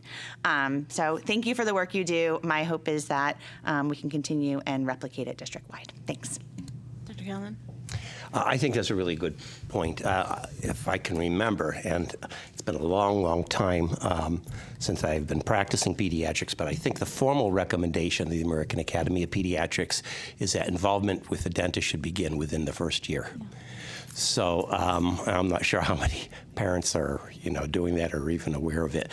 I'm really glad that at long last, well, not you, but we are beginning to recognize the importance of the father. We usually kind of focus on the mother, but it's really important that we also identify the father as being critical to the development of the child. And focusing and zeroing in on dental care, I think, is a very tangible way of approaching that issue. It gives you a kind of a realistic goal to aim for. One of the concerns I had, I don't know, maybe I'm just being Chicken Little, but with respect to our dental referrals, we have one pediatric dentist, I believe, in private practice who you're primarily involved in with respect to referrals. Did I get that wrong? Well, we have Smiles and Bloom that accepts Husky, and many of our families have Husky insurance, and so Smiles and Bloom accepts Husky, and the dentist is there, so Dr. Bloom will perform the exam, which is that required piece. So if we had, example, mobile dental, they will send a hygienist with no dentist, so that doesn't count. So the nurse would keep track, the health manager would put in, this child had a cleaning but no exam, and then the federal government doesn't count it. So for us, it would be a referral to Husky Dental Services, who then refer the family or put them in touch with a navigating team, and the navigator will identify a dentist that will accept Husky insurance, help them get there with transportation, make sure they're seen by the dentist. If there's a need for the child, they can connect them with a specialized dentist. Right. I guess that was the point I was getting at, that there's a paucity of pediatric dentists that accept Medicaid, and right. I'm just raising the issue. I have Absolutely. no clue how So that. that's why we're wondering, our families, 100% of them have a dental home. That's, they have a dentist, they get there, because you have to have 2 dental visits every year for every 6 months. You have to have it for Head Start and have it on file. You have to submit the form. And most people go to Smiles and Bloom. It is a pediatric dentist. They do take the insurance. It makes it easy. And we have a partnership, so we've allowed them to just fax to Nurse Jen, so the family doesn't have to come back to the school, which has been really important. So most of the time it's not an issue. It's those few families that you have a hard time connecting them with someone, in particularly not just Husky, but if a family doesn't have insurance for a number of reasons and they want their privacy maintained, and so how are you going to get them that dental visit? That referral to Husky is a little bit different than sending them to call an office, because they have a person kind of, I'm not going to say holding their hand, but yes, they're walking with them through the process. Right. Okay, thank you. Yeah. Fantastic job. Hi, Jacqueline. Hi. I was really, in looking at your thing, I was just really appreciative of getting to see the emphasis that you're putting on practices to increase that meaningful engagement of father figures. And it reminded me of something that I had read last year, actually, the Father Absence Crisis in America. And that was put out by the National Fatherhood Initiative. I didn't know if you'd ever heard of that. Yeah. And I just thought that's a site that has a lot of great resources, that fatherhood.org. And I just was hoping that you guys had somehow already discovered them and are using them. Thank you. So that was really exciting to see. Thank you for what you're doing. Mr. Cover? All right, thank you, Director Valley, for coming in. Just, I guess, some questions, like big picture, kind of on the assessment, like how you guys locked in the goals. I know Head Start, obviously, you talked about the focus group. You have a policy committee. And then I know we kind of share some stuff with Manchester, where there's some overlap. You talked kind of about the federal initiative, and that maybe kind of brought the oral health to the top of the list. But just for the 3 goals, can you speak to a little how those came up? Are those recurring goals that we want to keep going? Are they just new initiatives? I know probably the attendance ties into the district, obviously, so you want to prepare the pre-K and stuff for that. But maybe just speak to it a little more about how these got prioritized. So for Head Start, we have monitoring that's in place that occurs monthly. Sometimes it occurs weekly, depending on your role.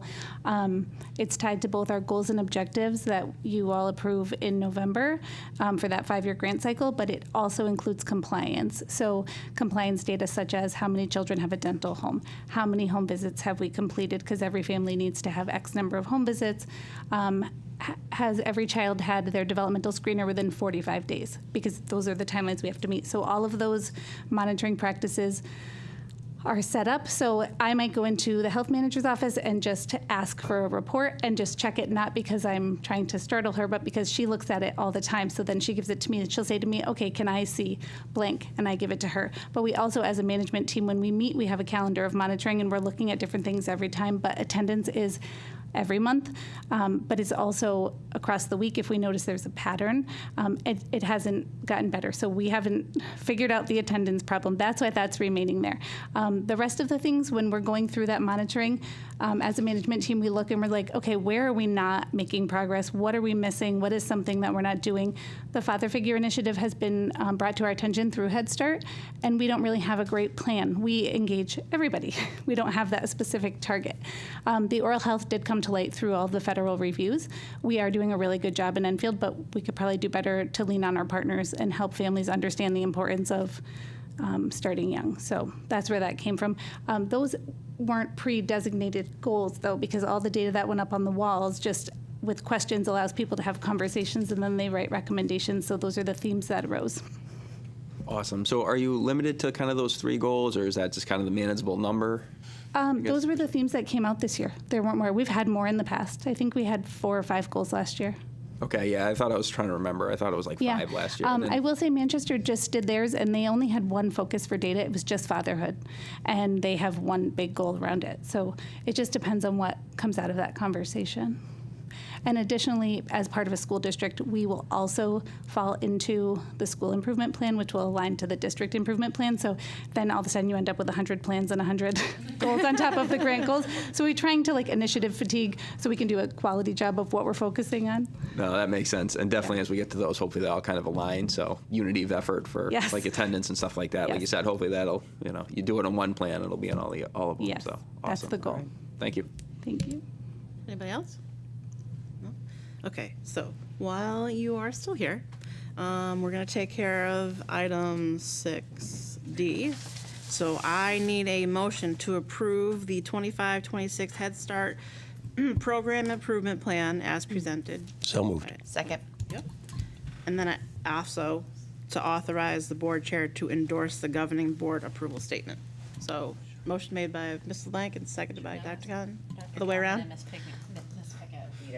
Okay. Motion made by Dr. Callan, seconded by Ms. Pickett. Any discussion on this? Okay, roll call, please. Dr. Kalman, Yes. Mrs. Cushman, Yes. Mr. Gauss, Yes. Mr. Kober, Abstain. Mrs. LeBlanc, Yes. Mrs. Pickett, Yes. Mr. Ryder, Yes. Mrs. Acree, Yes. Chairwoman Riley. Yes. All right. Thank you, Ms. Valley. Thank you. Okay. Moving on to 6E, which is discussion and action, if any, regarding the 25-26 healthy food certification. Okay. All right. So, obviously, we tabled this before. We had some answers come through in our Friday update. And now we are back to wrap this up. So, should I put the motion on the floor first and then we have a discussion, or? Yep. Yep, okay, so I need a motion to elect to certify the 25-26 healthy food certification and to combine the food and beverage exemptions as presented. And then I guess I have to read the formal ones later, If you do, if we do. if you decide to go that way, yes, there's a very formal Right. language. So to start the discussion, I need a motion. So moved. Okay. Motion made by Mrs. Piggott. Second. Second by Ms. Acree. Okay, discussion. Where do we want to start? Anybody want to start? Ms. Pickett. So I'm going to try my best to be my full, as knowledgeable self. I really appreciate Steve, Charlotte, and you for offering the opportunity for it to be tabled and to get us some additional information that was included in our packet. It was sent to us, so thank you. I think what has risen some level of concern is how this impacts our students and our programming and engagement activities. So there was lots of discussion last meeting around fundraising and when we can do that and when we can't do that. And I think what we actually heard is most of maybe some of our discussion is around our wellness policy. So I do think that there is some conversation around how are we going to support our schools and our partners in understanding what requirements are. And I think we need to have an honest conversation about how any change impacts student activities, because let's just be real, we don't fully fund student activities, and our students fund their stuff because of fundraisers. What I believe to be true from the answers that were provided is that if a fundraiser involves food, direct sale to students, it has to happen before school hours, after school hours. Is that correct? They would have to happen 30 minutes before, this is on it, yeah, 30 minutes before my program start to 30 minutes after. So 30 minutes before breakfast, 30 minutes after breakfast, there's a time period from there to lunch, 30 minutes before lunch, then 30 minutes after lunch. So there could be sales those times. However, those sales need to meet the Connecticut nutrition standards. So, and that's where that big, there's like 17 different categories of different items that can be sold during that time. Okay. If there's competitive sales during my programs, that money needs to come to my program. However, those other times when the sale can go to whoever's doing the sale.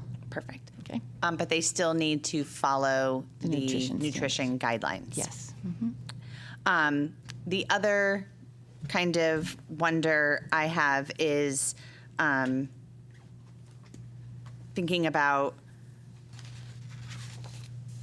how I think this is around $40,000 that we're talking about, the change in getting the healthy certificate. Yes. I know through fundraising, our schools, our PTOs and such get a lot more. So I think how we communicate what they can and can't do is going to be an important piece. My other wonder is when we think about budgetary and shortfall, because I think that's probably where some of this shifting came from. My wonder is, where is the shortfall? Where are we struggling with getting nutrition services like funded for? And how can we support that too? So there's been a big change in the rate of pay because of minimum wage and because of a new contract. So that's we haven't seen in the past, this significant of a raise in that way, and benefits. With the new contract, we're providing health insurance, which is wonderful to my employees and for their whole family, but they're only paying a percentage of it, like I think 7 or 8%. And then my department picks up the whole rest of the insurance. Like if they have a whole family on, that's significant. And that's something we've never seen in the past. So in terms of doing my budget, being financially stable, this is a huge change. You know, it's like $80,000 of a change with the just between the wages and that insurance. And, you know, in the past, I've been able to, you know, make it work, but this is just unprecedented for me. All right, so I appreciate you kind of just sharing those things on the mic with me, because I think that is what my concern is. But if I'm correct, and I just want to make sure this was my clarifying, the fundraisers that were explicitly asked about, like the braids and butter and pie sales, whatever that is, those can be done. So you can sell during the day at any time, but you have to be able to give it to the parent and not the student. The state's looking at, they don't want this food going to the student while they're on the school property. But the nutritional guidelines piece is the question that I have. Because it's being given to the parent and it's not sold to the student, those nutritional guidelines do not apply. So I think this clarification is helpful. And what I'm going to share as I think some of the raised tension that was around this, because I think the reality is we have to be worried about the impact on student programming and engagement, is ensuring that this is clearly communicated to our principals and our PTOs and partners and school groups, and we support them in ensuring that they know how to do their fundraising in compliance.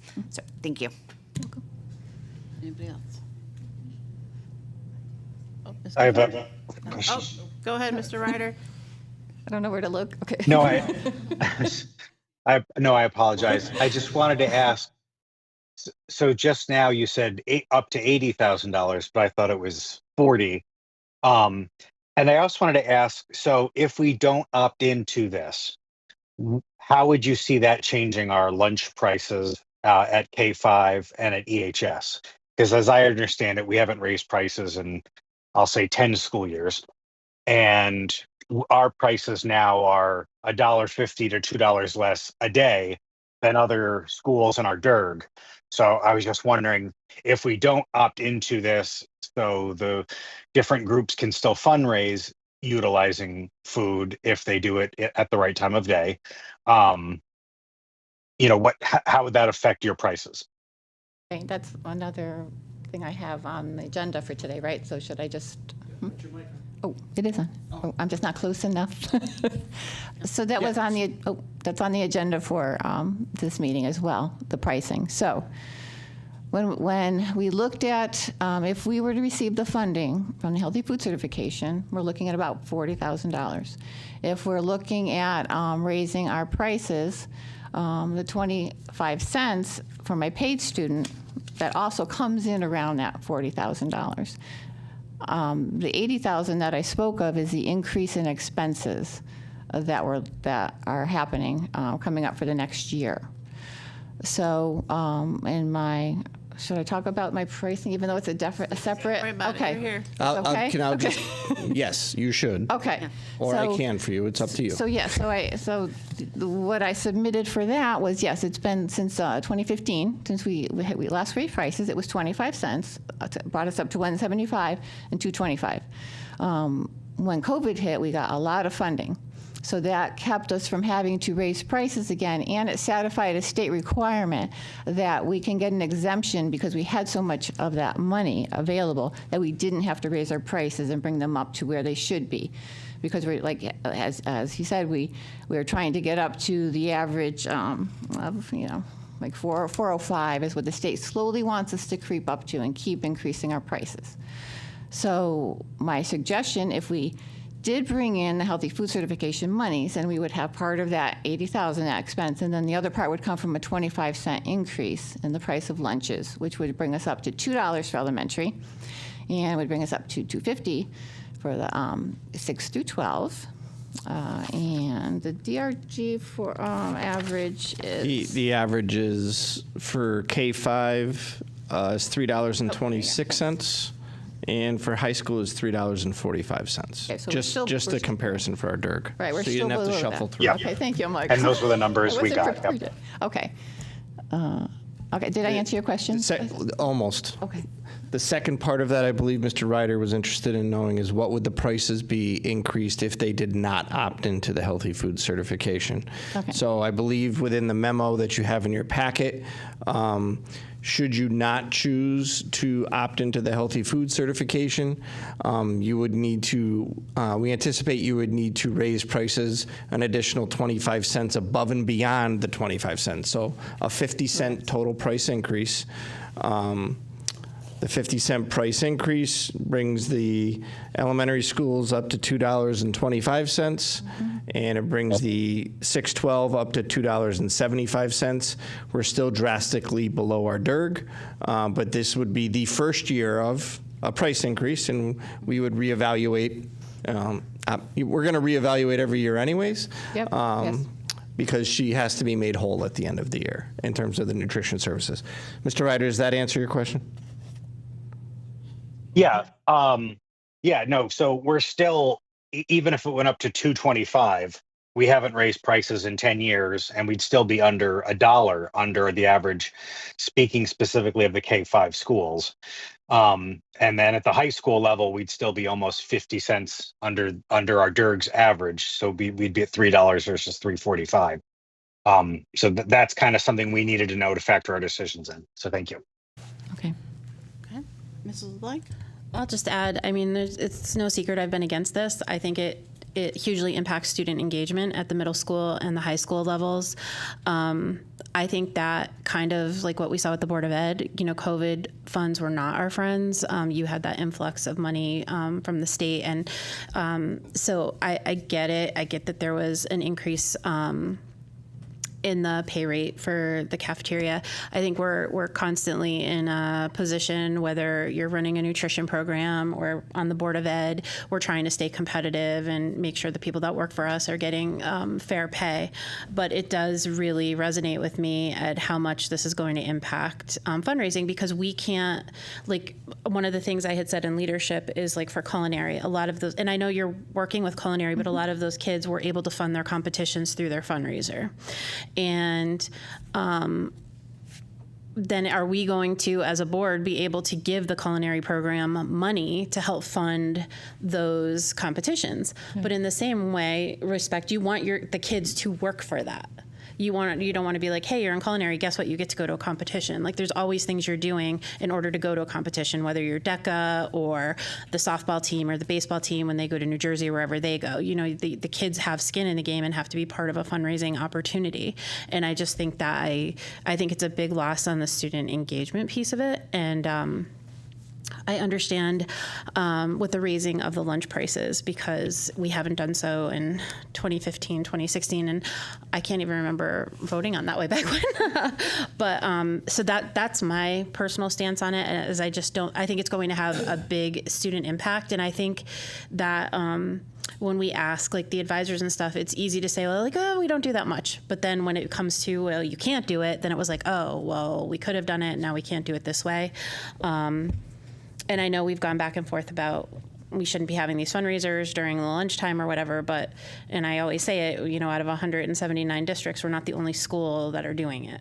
So that's where I stand on this issue, and that's all. But I appreciate your looking into this and bringing it to the board, because you have to run your department and you have to make sure you're doing things efficiently as well, and you don't want to run yourself short either. So I appreciate all your work. And I do get highly reviewed by the state. Like I always have to send stuff in. It's, you know, so they are watching everything I do as well. Yeah. No, and I get that, and I can tell you're apprehensive about even raising the lunch price. So I know I don't like it because I don't want to have participation decrease. You know, I want to be able to have meals available to as many students as possible. Absolutely, and you know, I can see that your angst about having to even do that. So I did want to say thank you though for coming and to the board, right? Because we don't know unless you tell us what's going on. So I appreciate it.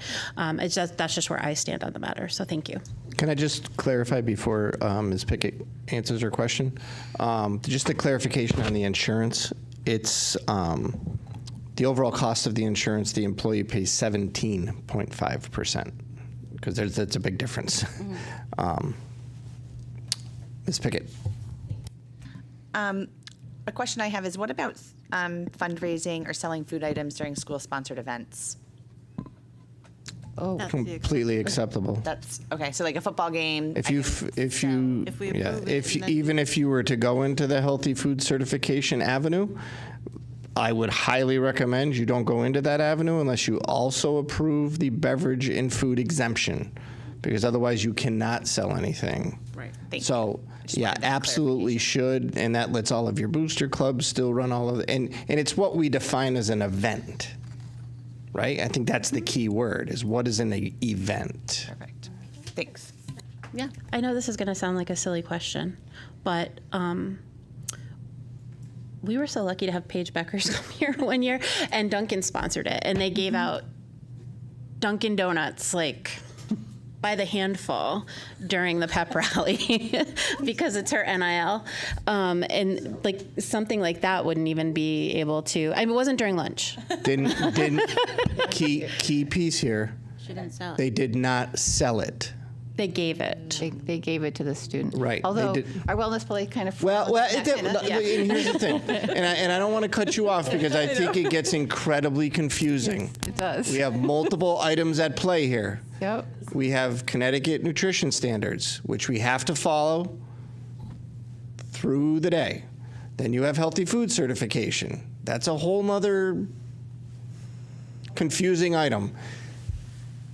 Then you have the wellness policy, which I think I stated last meeting, with all of the conversation that we have, you need to go back to policy committee on that, and you need to start working through the wellness committee to determine what, if anything, you want to do with that. Wow, there's just a lot of blurry lines here. Yeah. They're all intermingled. They're all together, but we have to look at them sort of separately at the same time.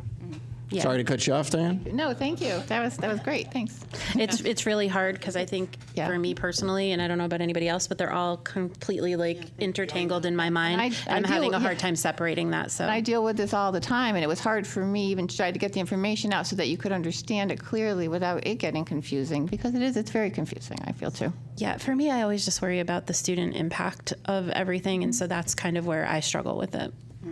But there's going to be student impact if we have to raise lunch prices by 50 cents. So, either way, I have to look at the broader picture to see, the impact of how many students versus, that kind of a thing. So, thank you. Mr. Gauss. So I was much less concerned about the fundraising, not because I didn't want to see fundraising, but I mean, having had my son go through high school and everything else, we're a resilient bunch. We'll come up with something else. I'm not too worried about that. But I am a little worried as we got more information and everything else, and that whatever we take and sign up for, there'd be strings attached no matter what it is. And I'd prefer to, if we don't have to, not do that. And also, as far as the compliancy for the food, we're there. It's not like we will have to change much. So I think if we can avoid having more fingers in our business, we should. Okay. Anybody else? Mr. Cover? All right, so I know this is kind of a continuation of what we talked about last meeting, and I think we had a good, hearty discussion on it. So our board packet obviously included some more information that you were able to get us. Director Edwards, so that's great. I know I kind of mentioned last time, obviously our precedent has always been not to certify, and then kind of looking even at like some of the resources, just, I've always been a fan of kind of less regulation, to like Mr. Gauss's point, and it does seem like there's, a lot of layers that, ensuring district compliance with the healthy food certification would entail. Like reading just through some of the references on the Connecticut portal, sale to students and premises at all times in all schools from all sources, including cafeterias, stores, vending machines, fundraising activities, so forth. So just even the language, like it says, is very restrictive if we choose to certify. So I know, it does tie into other conversations with the lunch prices, so on and so forth. Again, we talked about the wellness policy, probably revisiting that. But even if we do the exemption to this, there's still a lot of restrictions and added layers, and even like we talked about additional duties, and whether if we certify you would be the one to do that, it would just still be extra that the additional funding may not necessarily offset, or that there may be other means too. So I think at this point, like looking through the information, I'm leaning towards not being in favor of certifying. So I just want to put that out there. Okay. Anybody else? Ms. Cushman? Well, we certainly had some lively conversations about this topic recently than we have in previous years. But I thank you. I feel like you've done well in explaining your rationale and for answering, providing quite the detailed responses to all of our questions and concerns. So I thank you for that. Oh, you're welcome. And I know that there's been a lot of concern about fundraisers, but for me, in looking at the lists of foods, of acceptable things, I'm feeling like I was quite encouraged to see that our wellness policy does encourage a wellness committee being formed.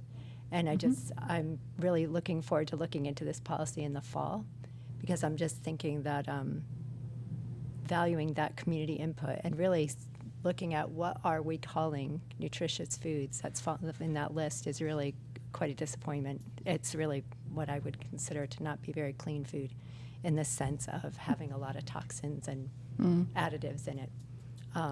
Yeah, that's something that's coming up too, is trying to remove additives, and I think statewide too, not just with nutrition services with our requirements, but yeah, we're always looking to get the cleanest food possible that fall under those categories.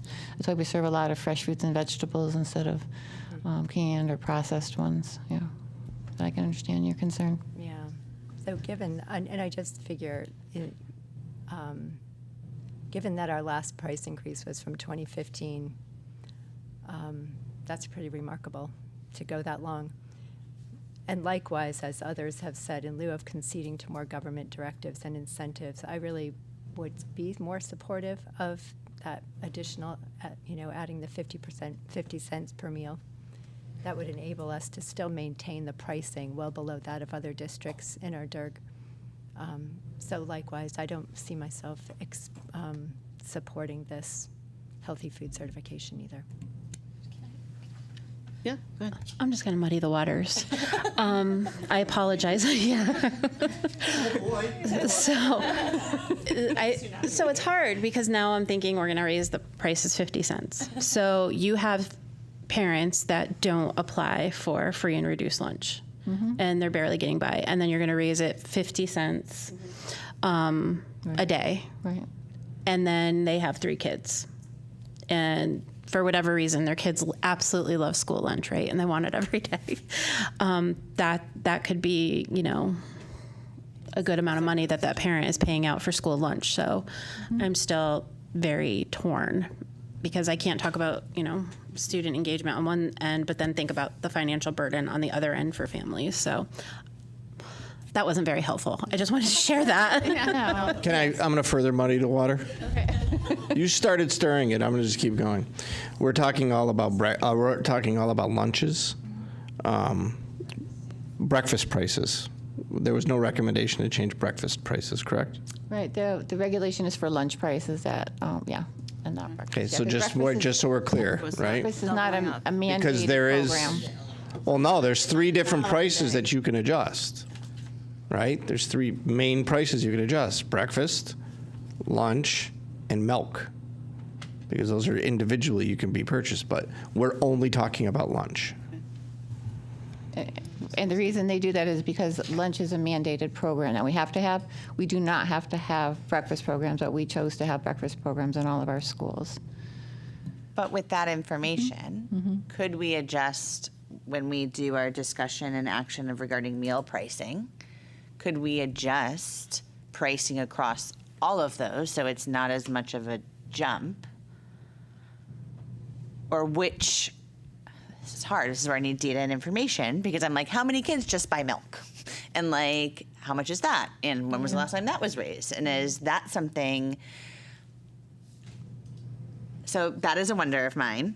I would make the suggestion of sticking with lunch right now. Okay. I think the reality is we're going to be re-examining this in another year. Yeah. Right? So this is something that yearly we should be looking at, and yearly you should be receiving information regarding it. I feel as though maybe you haven't received a whole bunch, which we caught you up real quick this year. Appreciate it. Your patience, truly appreciate it. So, we're giving you a whole bunch of information. This is where you stand this year. We look at just lunches this year, that this is the way that you want it to go. And then we can always look at and get you all of the data for all of the other pieces for next year. Should you want to look at breakfast? Should you want to look at, and the other key factor you're going to have with that is another year down the road, Diane will be able to tell you where the nutrition program ended, because that's going to influence whether you want to increase or whether you don't want to increase. And sorry, hang on, I'm not done yet. The healthy food certificate, national or a state certificate, where's this coming from? This is state of Connecticut. State of Connecticut. And then what is the additional things that we're worried about as far as what we have, how does that significantly change what we're already doing? Because from my understanding, it's really, we adhere to the wellness policy that actually is the majority of the the requirements. If we comply with our wellness policy across the board, there would not be that much change, except with the healthy food certification. We could vote for that exemption of food and beverage at events and sell whatever you want. And that's key for making fundraising. Well, I think that's some of the challenge. So when we talk about the fundraising challenge, I think what I heard is actually that's a wellness policy discussion, not so much even the healthy food certificate issue. Right. That is a wellness policy piece. Right. And so the impact of that really on this vote, it's not really about that.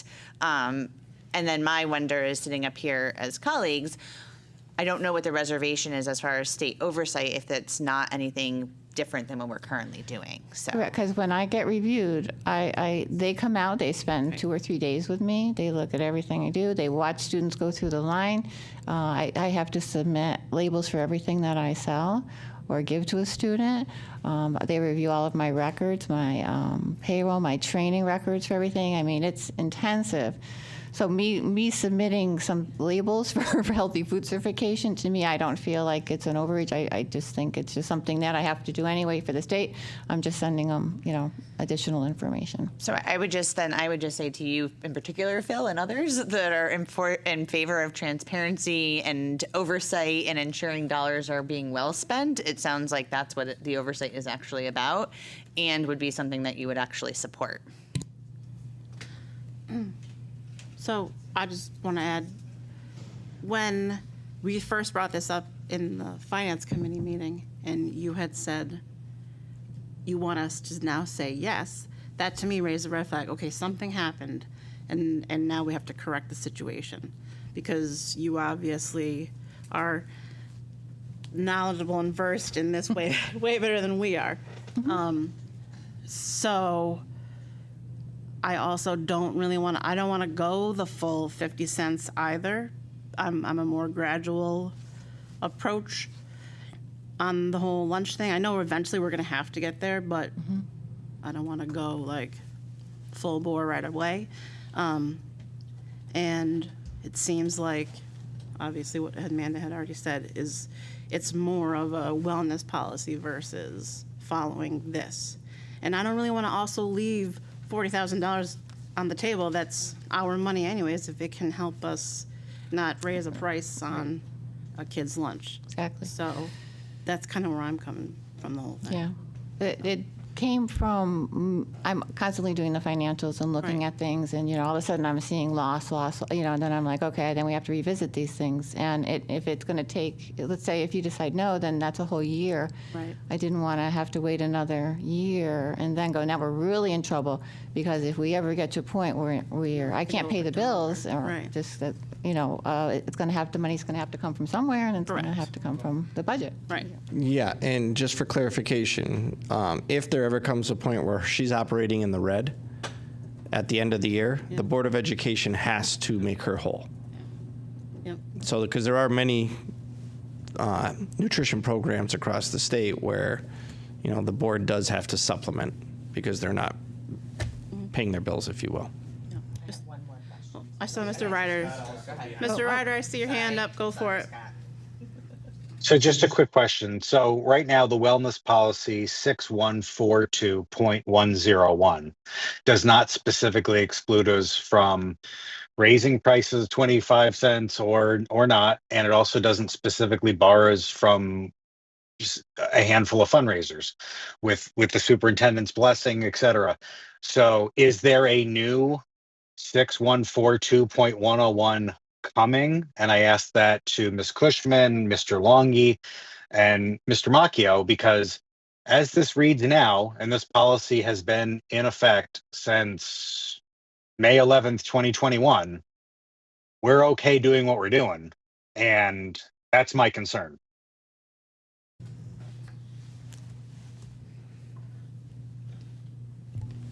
I don't have a new. Yeah, we haven't addressed a new policy. Right. Through the policy committee meetings that I've been at, and I'm not aware of one. It's the same policy, is my understanding. Right. So if there isn't an update coming from the state and we're okay doing what we're doing now, that's my reservation, to want to just continue doing that. And if prices have to go up a quarter, that's fine, because they haven't gone up in 5 years. 10, sorry. It's okay. Since 2015. Right. I'm going to muddy the water. So I was on a presentation once where they were talking about schools and then districts that can qualify for free lunch. Community eligibility. Yes. So where are we as far as some of our schools, and where are we as far as the data point on that? And I will say, filling out free and reduced lunch paperwork, and that process should be a family-centered approach. And there's many barriers for why folks don't want to fill out that paperwork. However, having successful completion of that paperwork also helps us with funding and resources. Yes. So if you could just share where we kind of with that number of students who qualify, and where do we need to get to just universally qualify? Right now, we're about 50% free and reduced. To break even with doing community eligibility, you need to be up closer to 60%. And that's where you will not have to have the district, support us with more funding. So we're working on that. We try to encourage as many families as possible to, apply and help them. Can any of our individual schools qualify for it? I think our highest school, I don't have those numbers with me, so it's a kind of a guess, but I think it's maybe low 50s is our highest, unless somebody has that information. Be a little quickly, yes, but I can get that and, supply that Just to something you to keep an sometime. eye on when I Yeah. think of like when we're looking for resources and when we're looking kind of strategic planning around family engagement. Mm-hmm. Not that I am saying like hustle people to fill out paperwork. We do. But understanding We're constantly like, why, how, what does that look like matters. Can you, what's the question? Because I have the numbers. Mine is, are any of our individual schools close to the cutoff to be able to 60? qualify? Of 60%, your closest school, or I should say our closest school is Henry Barnard at 58.73%. It's like close. I mean, that's Followed by Prudence Crandall at 55.49. Are you doing off of mine or off of the state? I'm doing it off of you. Okay, The stuff so- you gave me. Okay, so when you look at that, you need to look at only the people that are classified as direct certification qualified, not the income and not others. So that's where it drops down to where it's lower. So that's something that I know it's confusing because you don't really, until you start really looking at it, the state's like, oh no, you have to use this number. So that's why it's a just little bit another lower thing for what I us to was saying. consider, Yeah. especially and looking at the tried. cutoffs for free and reduced lunch. You have to be like What's that? really struggling to qualify. Yeah, I I just have one school that doesn't pay. Yes. You can? Oh, You can absolutely have just a single school or single site that qualifies as community eligibility provision. I was just going to add to that. If we raise lunch prices, say we have to go up to 50 cents, you might see an influx of more parents or caregivers or families filling out that free and reduced lunch form. I hope so. No, that would be great if it did. I mean, that was an end result of it, but yeah. Yeah. Mr. Cover.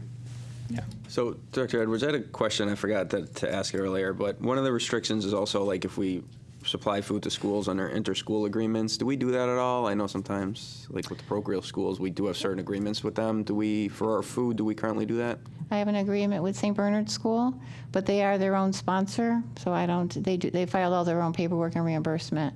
So it's like a kind of a catering thing where I provide the reimbursable meal for them, and then I charge them out. Did we look into then, because according to the state website then, if we certify, that would force them to certify?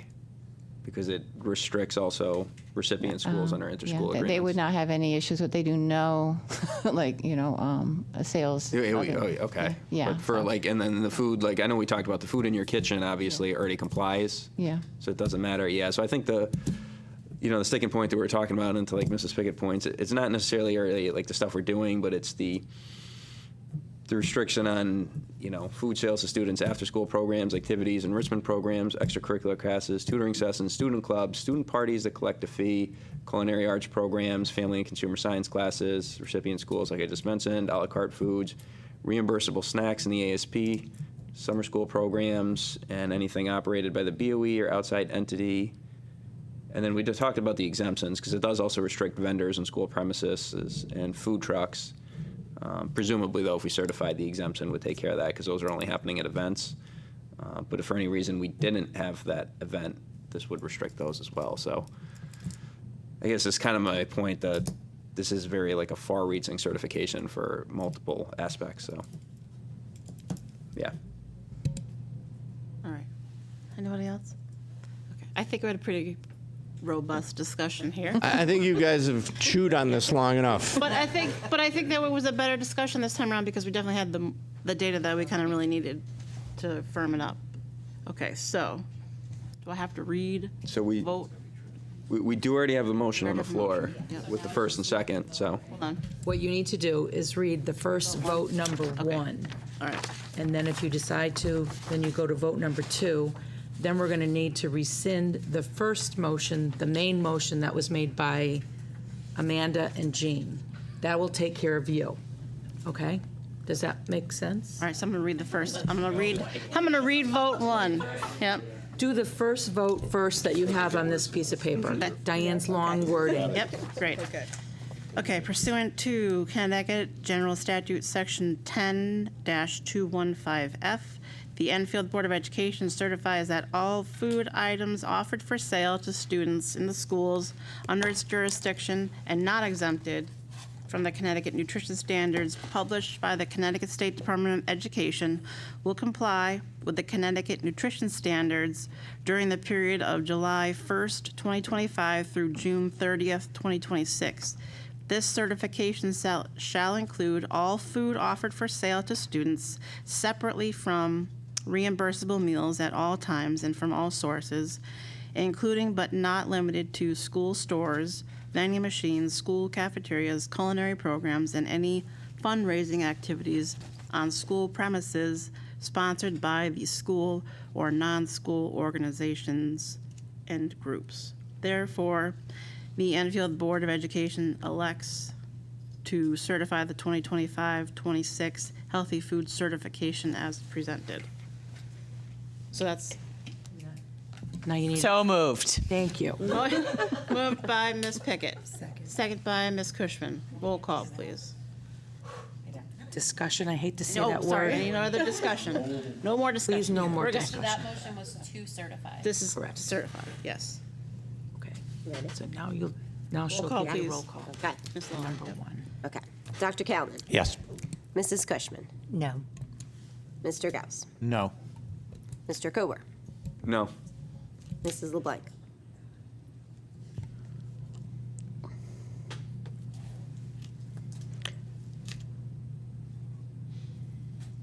Sorry. No. Mrs. Pickett. Yes. Mr. Ryder. No. Mrs. Acree. No. Chairwoman Riley. Yes. Okay, so motion does not pass. So, yeah, let me see. So 3 yes. Leslie's going to report out. I need to write the second one. 5, 6, voted no. This is a chance for professional development. So you say motion fails. Motion fails. Okay. 6 no, 3 yes. Okay, all right, so then we do not need, So that means you don't need to do the second one. okay, so then we need to, Kathy, we need to rescind the main motion on the floor. Correct. So, Rescind this. I just need Amanda and Jean to both say, I'm rescinding my motion. I rescind my original motion because I made the second one. And I rescind my Thank you. motion. all right. So then what you need to do now is have a roll call rescinding that. I'm sorry. It gets a little confusing. Rescinding, does All it right. say rescind? So we can have a roll call to rescind the original No. You need to rescind it by voice. by voice. roll call. Roll call. Please. So All roll right. call. Dr. Kalman. Yes. Mrs. Cushman. Yes. Mr. Gauss. Yes. Mr. Kober.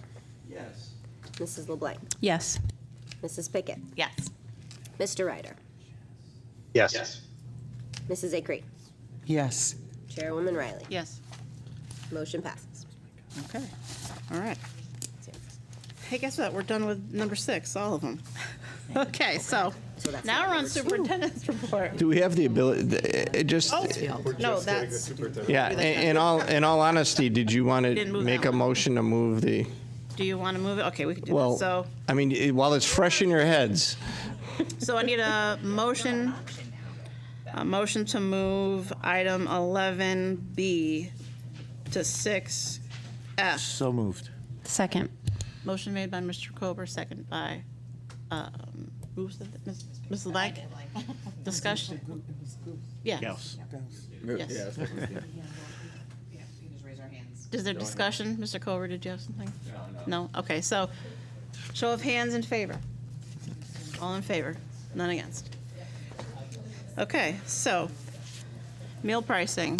So since that did not go through. We need to vote to increase the school lunch prices by 50 cents for the 2025-26 school year. And this is only lunch, not breakfast or milk.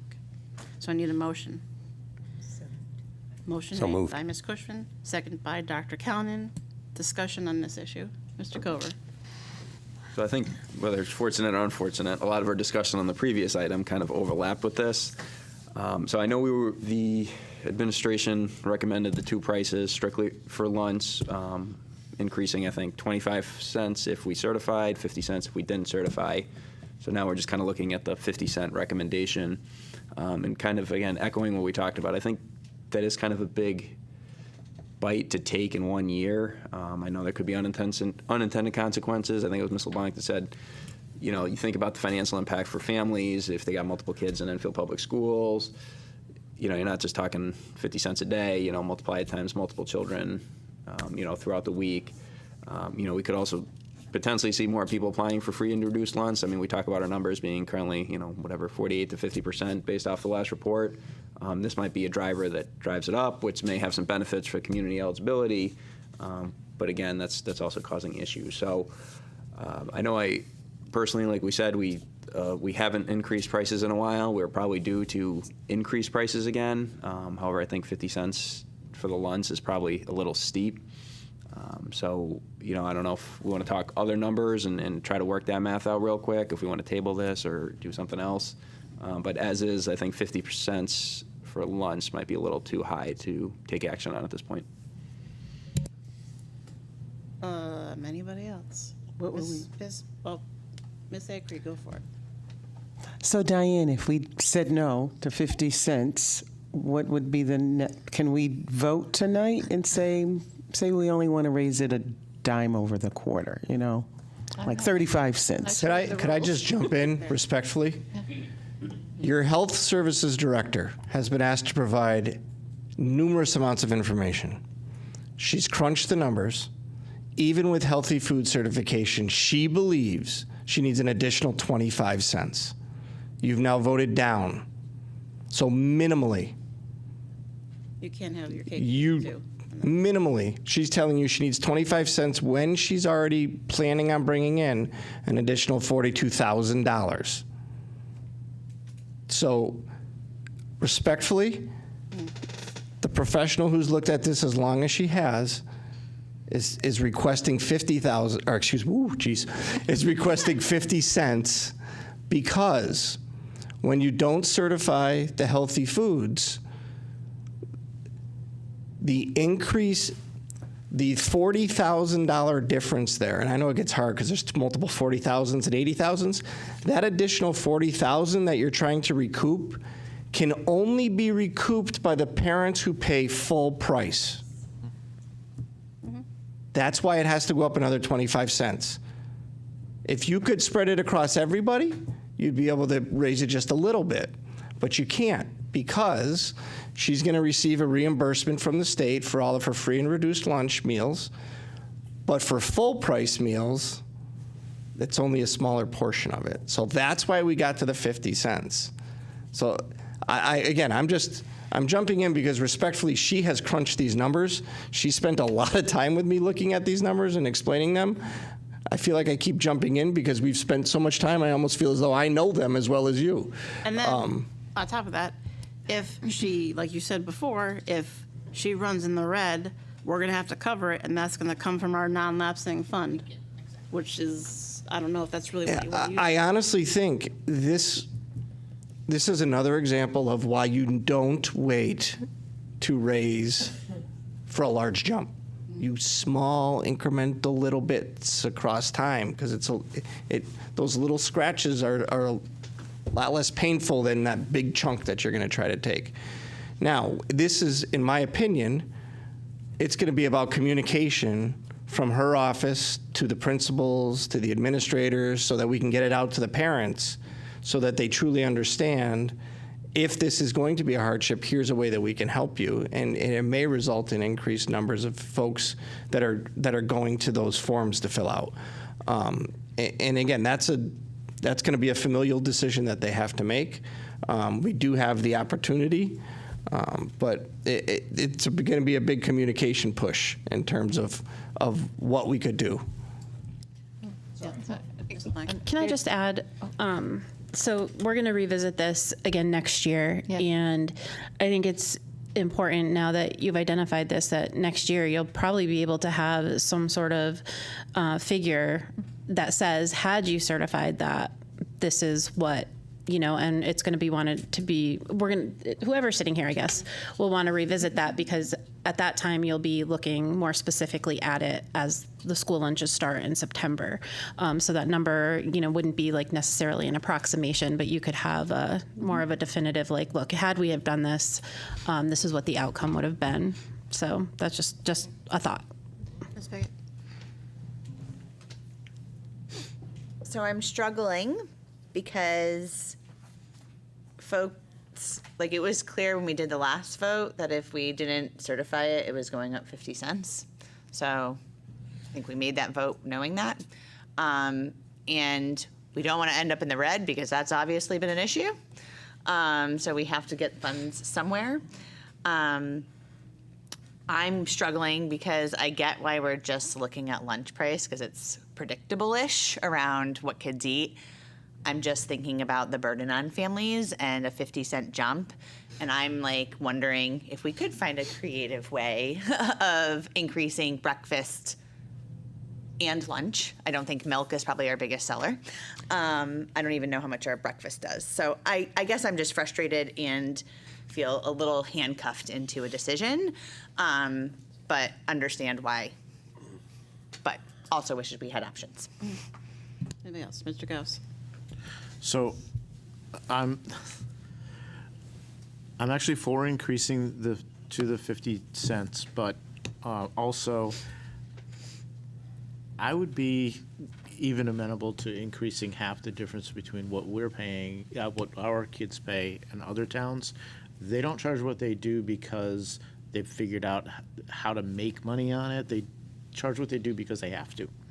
Same reason that we charge what we do, and tried to not raise it because we felt it was better. I think, I know this sounds probably horrible for a lot of people out there, but sometimes it's easier to rip off a Band-Aid than it is to pull it off slowly.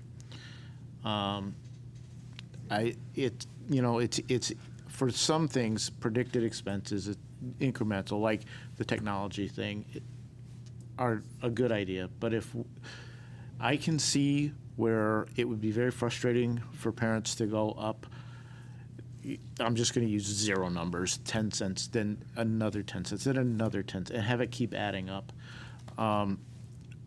Even if we divided it by half the difference, it's still less than everyone around. So I think 50 cents is reasonable. Even if we had to reimburse or make Director Edwards whole again, it would be for 1 year, and we would make that adjustment. And it may be a larger adjustment as far as certifying and having to raise prices. We would have to fix the problem, but it would only be for a year, and I think we can handle that. I have a question. I don't know if you're going to be able to answer it, though. In their account that everybody has to pay for school lunches, my school bucks, yep, I couldn't remember the name of it. So let's say if at the end of their senior year they had money left in it, or they were going to go to a different school and they still had money in their My School Bucks account, could those people opt to donate the remaining balance to Enfield Public Schools? So or how does that work? Right. So how I have it set up and how we're operating it now, we keep everybody's money. We put it in a separate account. So if you call me, you graduated 3 years ago, we can still look it up and still refund your money if you wanted to. But we also have a disclaimer that if you do not ask for it at the end of the year, or you do not, like we say, like kind of 3 years, if you don't ask for it, it does go into a fund to help students who don't have money to pay for their lunches. So we do have some of that money that we can utilize, but it's not significant, enough to usually what happens is if we have a family, they've come upon some hardship, they were paid, now they go to free, but they charged a lot of meals, and we'll take care of that negative balance for them. That's how we'll use that account to take that off of them. Anybody else? Mr. Ryder, did you, I thought I saw you come on screen for a second. No, I think my question was asked by one of us. Thank you. Ms. Pickett? I'm just going to share this before we do a vote because I think that's what's coming. I will vote yes to raise lunch prices because I respect the work that you've done and realize that we need to get our budget in line and be prepared. I'm frustrated because I think the only people who should be able to vote no are the ones who voted yes on the last vote. But I just will share that I don't want to raise lunch prices for families. That is not at all why I'm voting yes. But I also understand the situation that we're in. Second that. Okay, are we ready to vote? Oh, there you go, Mr. Ryder. No, I just wanted to say to Superintendent Macchio's point, I do understand going up in small increments is better, but we've never been asked to raise prices. Any one of us up here. So I hate also that the price is going to go up, but it hasn't gone up in 10 school years. Yes. So we were looking to raise prices in 2020. At that point, COVID came in with all the funding. So we weren't going to wait 10 years. We were looking at it. And when the 25 cents went up, we were thinking it would last a couple of years, maybe 3 years, instead of doing 10 cents each year, 10, 20, and then raise it. We said, well, let's just jump it up 25, and then we'll see where we are. And then we were ready to do it.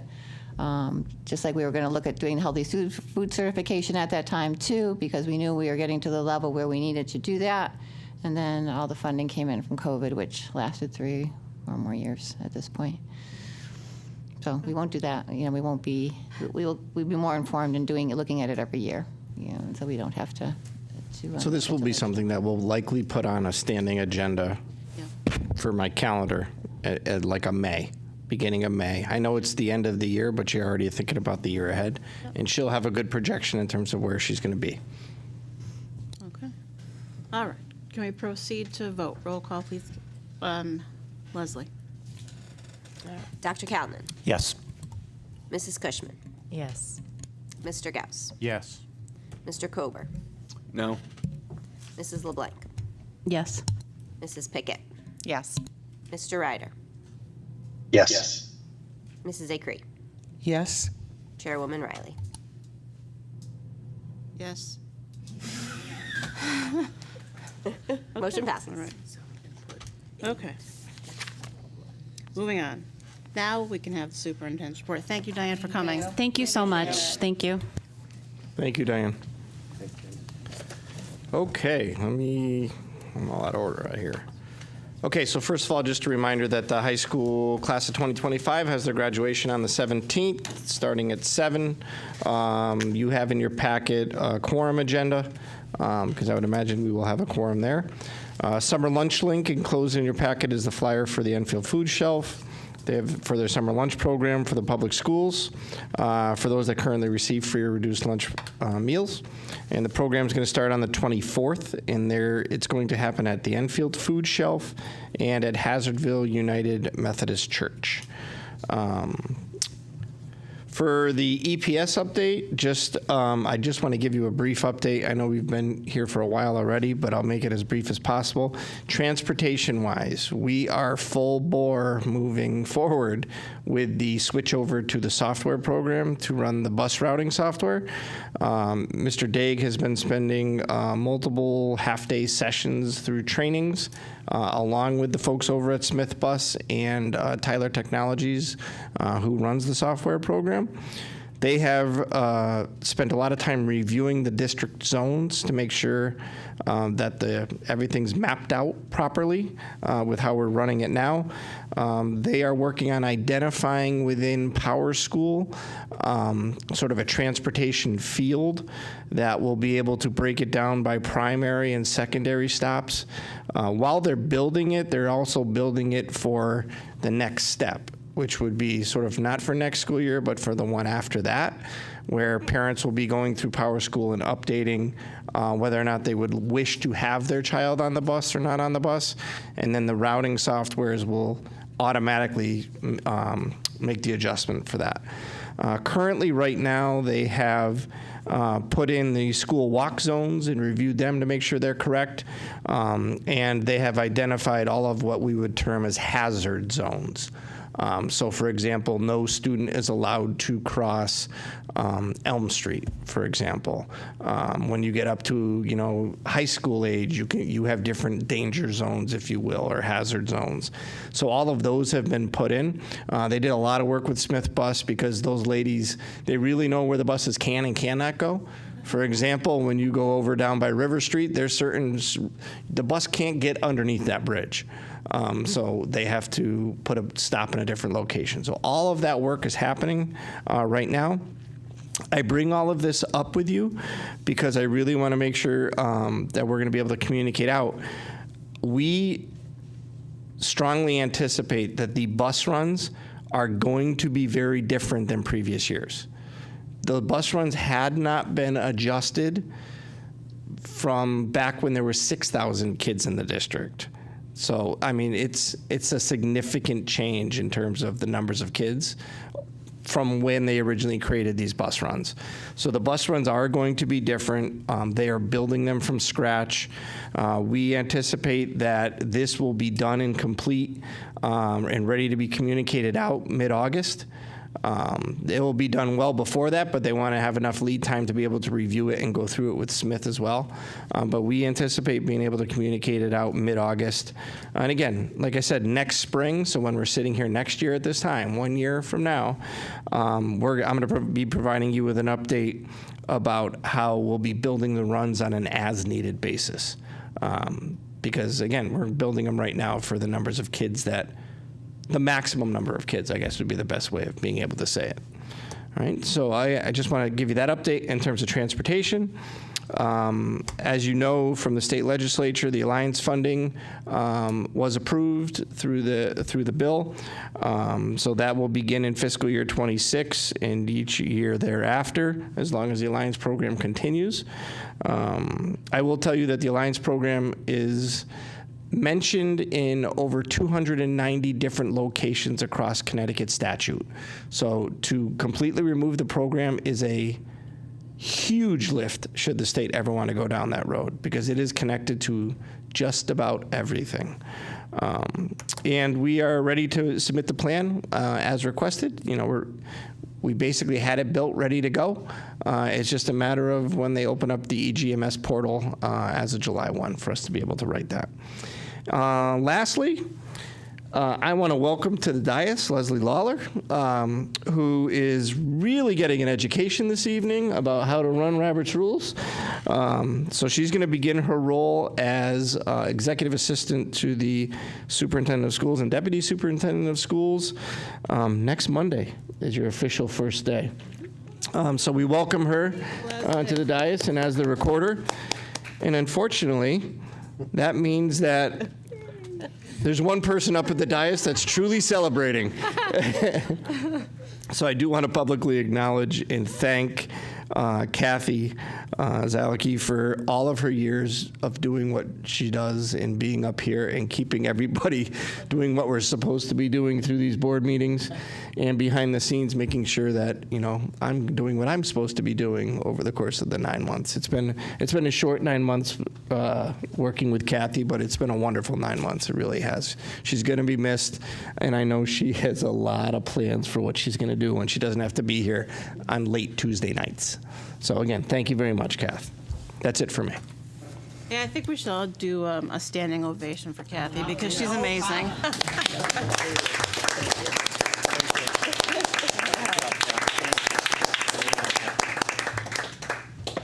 Thank you, Kathy, for everything, especially when the votes get tough.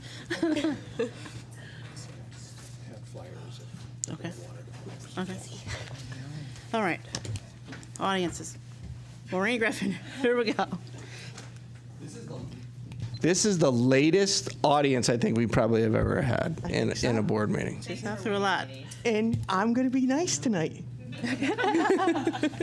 And I'm going to keep this recording for a long time.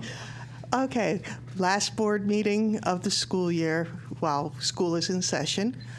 I want to take a moment to say thank you to everyone who does everything for the kids, but right now I really want to talk about the staff in the buildings. They're the ones in the trenches dealing with the fallout from last year. They are incredible in seeing the individual, the child in front of them, even when there's 30 kids. They may not be able to address every issue, but they see those children and they see the issues. They encourage them. They help them to believe in themselves and in the possibilities that they have in their lives. There's coaches out there that are supportive of the kids outside of the season that they are coaching them in, that track them down and like, come on, you gotta do this, do that. The teachers that follow the kids for years after they've been in their classes. They see them at events and they check in with them. They are incredible people. More than ever before, doing these things meant extending yourself far beyond what your contract requires. Teachers, staff, you've been subjected to derision and scorn in the past school year from many. I want you to know that there's many, many more people that support you and have your back. They are not only professionals, they're good humans with caring and giving hearts. They need to know they're appreciated. My family appreciates them. They have been there for us year after year after year, helping us along, supporting our children. And so I just want to say thank you for what they do every day for our kids. Thank you, Maureen. All right. Next up, Shannon Ventura. All you have to do is just state your name and your relationship to the district, and then you get 4 minutes. Shannon Ventura in Bigelow Commons. And I think I'm here tonight for the Enfield Community Advocates to promote Rock the Vote. Although I've been wearing so many hats lately, it's kind of hard to figure out where I am and who I am, where I'm there. So Rock the Vote, it's a national organization that is really to promote voter registration. It's not partisan. It's not affiliated with any certain party. They don't endorse any candidates, and they are strictly just to educate and promote unregistered citizens to become registered voters. It's also an information share, so it goes more local. It's grassroots. It started in the 90s from MTV, actually. And it really does, it kind of just brings people together for community to have access to information. So if you are a registered voter or you moved or your poll has moved, it helps get you connected with where your district is or where your voting sites are, and all that information that can sometimes get lost in the sauce. So we are I'm so sorry. I am like just taken aback by the emotion. I'm super positive and I'm like the cheerleader, but like my emotions right now, just hearing everybody that spoke tonight has just kind of got me a little bit clipped. But anyway, back to this concert. Why it's important is it really just brings out our connection through music and how that really helps heal as a community. With the underlying, banner of it is our civic duty to vote. Outside of joining the military, it's the best thing that we can do to raise our voice and really take action into making things happen that are important to us.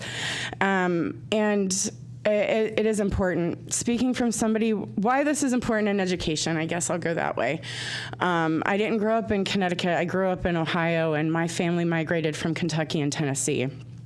But growing up in the town that I did, from preschool, I attended the voting polls with my grandmother every year. Our rec center did something special for the kids, and our schools did all the way through high school for me. Enfield kind of does something similar that I experienced with my kids at JFK. I've taken my kids through the voting, and that was really cool. I had a different experience, which it was much more community involved. That was a different time too, over 30 years ago for my story. I gotcha. So it's really important to see that at all the age levels, whether you have a kid in school or not. Seeing members in the community across all demographics, all belief systems, all sorts of interests coming together that unifies us all as Americans is our right to vote. And seeing that, and the family structure is important, but if it doesn't exist in the family structure, being part of that community is your Plan B family. So it is important to have that representation and also to create events like that for the community to gather. It's free. There are 5 bands that are going to be there. There's food trucks. There are a lot of kid-friendly events.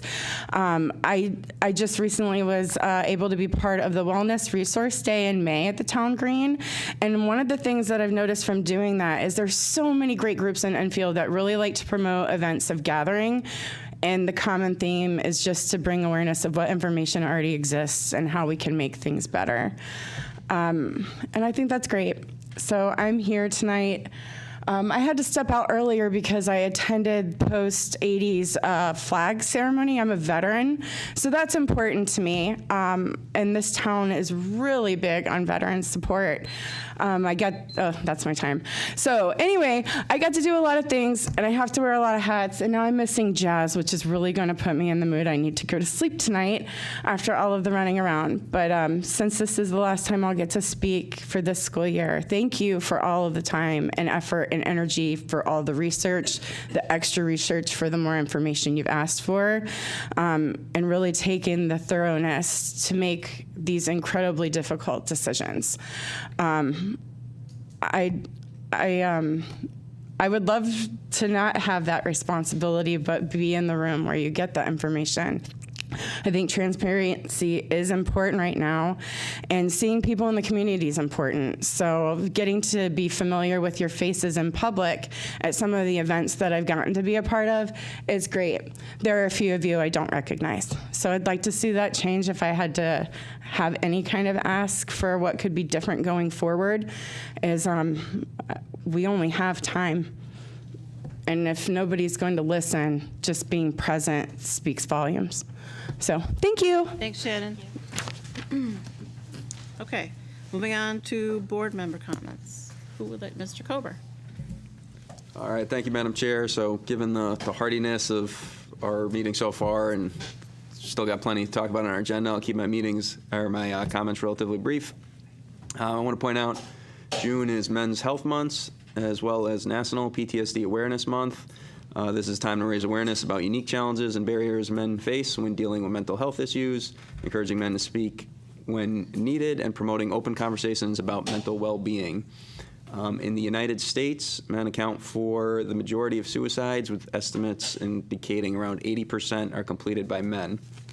Recognizing the seriousness of this topic and how it hits close to this community, I want to take a brief moment to acknowledge Thomas Serrard, who previously served as board chair, who took his own life back in April of 2019.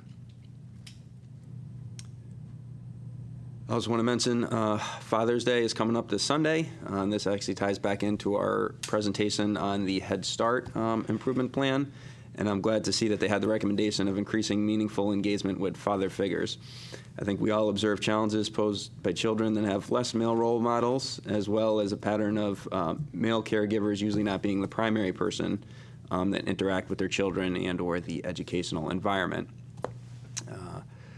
Previous meeting, I know we talked about a lot of staff leaving, so I did want to, as our last meeting of the school year, acknowledge that we do have a lot of staff members that are either retiring, as Kathy is, that we had acknowledged earlier, as well as just other staff members that may be leaving the district for whatever reason, and recognizing them for the service that they did perform to Enfield and wishing them the best of luck in their future endeavors.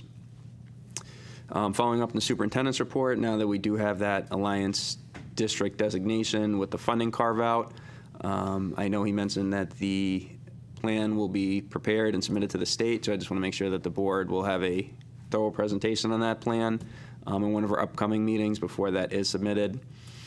I know we don't have our student reps anymore, so I forgot to acknowledge them, but I want to thank them for their service up to this board during the school year. And as we've come to the conclusion of this year, I want to end my comments with a quote with the author unknown. Success can be measured not only in achievements, but in lessons learned, lives touched, and moments shared along the way. Thank you, Mr. Kober. Who'd like to go next? Mrs. Pickett? I would also like to acknowledge some other things happening this month. It is Pride Month, and we also celebrate Juneteenth on June 19th. I believe our country is great because of our constant quest for freedom and to form a more perfect union to truly achieve that liberty and justice for all. Superintendent Macchio, through the board chair to you, I did ask a question about summer program security. I didn't see that, or I might have missed it in an update. Any update on that? Yeah, it was actually confirmed today that Stowe is requesting that they have a security guard, which we will also have at the high school. Mr. Crabtree, Director of Security, is working on procuring one for them. Would that be through our MOU with the town through their security program? No, these are our security guards. These are not SSOs or SROs. So this is an additional expense For for school the- security Yes. on our side of the budget? Yes, it is. Thank you. Just wanted to put that one out there. School safety and security is a year-round commitment. And when we think about efficiencies and places where we can be looking at cost savings, I would highly recommend that our town look at safety and security. I also hope that it comes up in our pre-ref and our redesign of our schools. I can also say, that I will bring it up at the joint security meeting because it hasn't been presented to them prior, so I can bring it up at that time. Thank you. I appreciate that. And I was going to say this in a little bit, but I'll thank you now. Steve also always provides us with a great, robust Friday update. And anything that we mention as board member comments or email him through the week, he tries his best to do an update. So last meeting, I mentioned my concerns about custodial services with the cut to 4 in the proposed budget and vacancies. Mr. Macchio has addressed this and is hoping to have this on the agenda for June 12th. So I just want to publicly share that. I thank you for your follow-up on that. Got pushed back to June 19th. Oh, so we don't, Joint facilities was pushed back from June 12th to June 19th. just interesting that our town does not follow state holidays. That's interesting. Just interesting. Yeah, June 19th is a state holiday. So thank you for that. I have also asked Mr. Macchio to please update the town council on our student residency requirements. It continues to be a topic of lively discussion with lots of misinformation being shared, lots of assumptions about why somebody might have a license plate that doesn't belong, asking folks to be like investigators. The reality is kids access public education for public education. I agree folks need to be residents, but I know we have residency requirements, enrollment requirements. We saw through Head Start like the robust documentation for preschool. So thank you, Mr. Macchio. You did share that you would share some information with the town council leadership when you have those joint meetings. I had also shared through joint security road safety. You've probably heard me too many times talk about my concerns on Route 5, particularly at the high school and Enfield Street School. I also heard our mayor in the last meeting share that he has connections at DOT and his willingness to fund road safety measures related to Town Farm Road. I hope that he's also open to looking at funding better school zone signs on Route 5 and potentially some signs to those blinking signs.